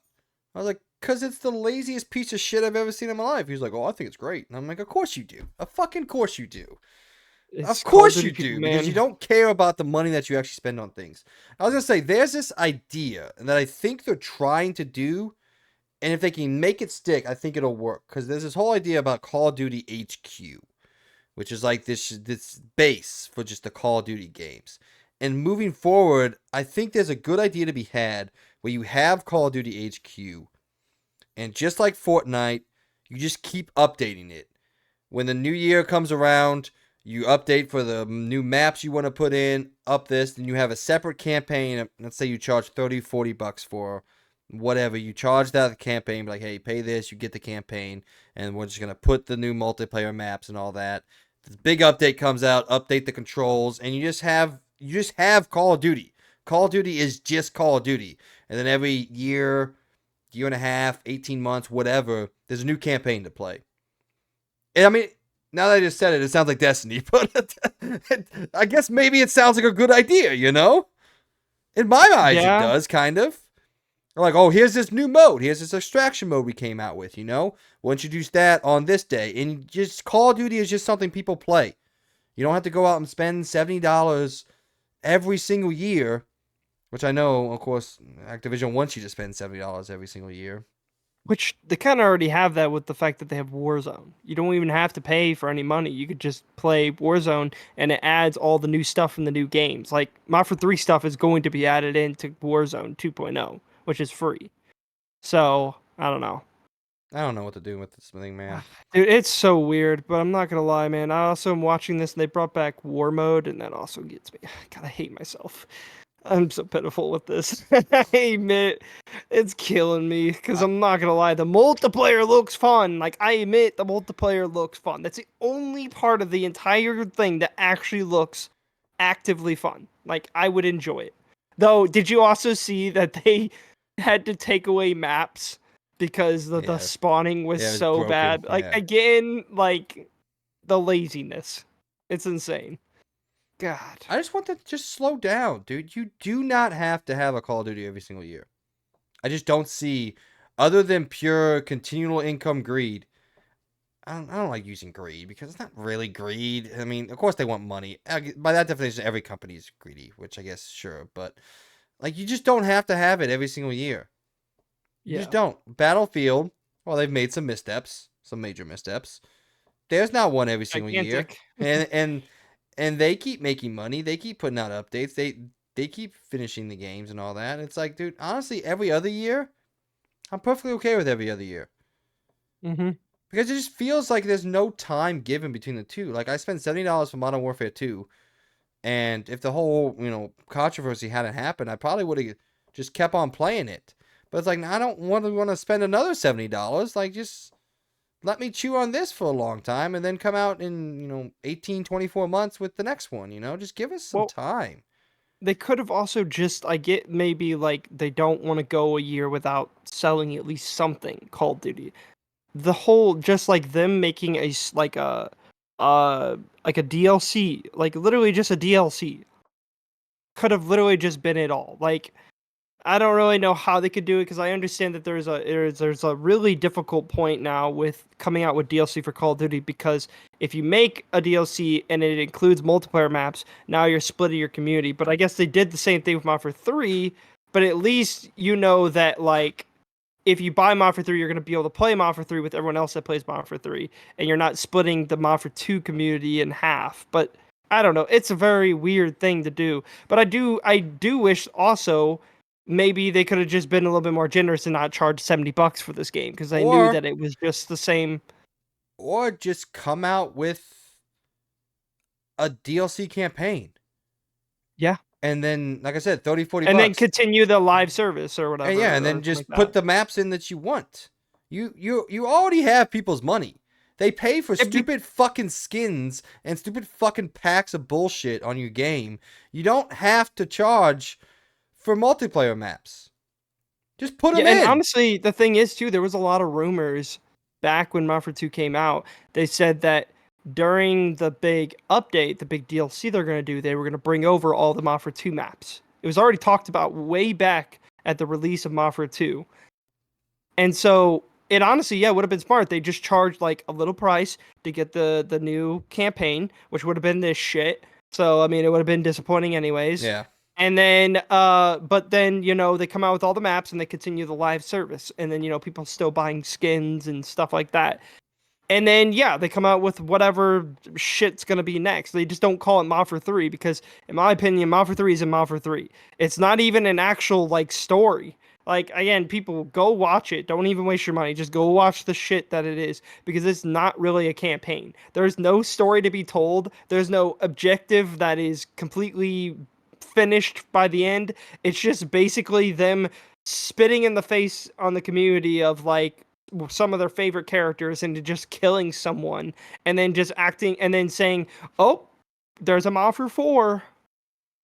Ooh, yay, Makarov's back. Ooh. Also, we made a shittier no Russian mission. Ooh, Yeah. yay." It all feels like a pale imitation of itself. That's what it feels Yeah. like. And that's, look, man, I am a Call of Duty campaign defender. I fucking love even some of the worst ones. Especially Infinite Warfare, man. Oh, dude. So good. So good. I love Dude, that I campaign. even liked Ghost's campaign. It wasn't as good as other ones, but I still enjoyed it. Yeah, the ending sucked, but the rest of it was pretty good. Like I enjoyed the rest of it. Yeah, I enjoyed the settings and the concept. Like that mission when you're in the baseball stadium, dude. That mission was awesome. Like I just like Call of Duty campaigns. They're bombastic, they're fun, in and out, done. That's why I just kind of want like a platform where they just release new campaigns every 18 or so months, and then they just keep updating the multiplayer. You can keep changing the graphics. Like you can put out an update and completely change the game. Fortnite does it all the time. Like you just put out the update of whatever you want. Yeah. All right, whatever, man. I don't know. Please, Logan, please, man.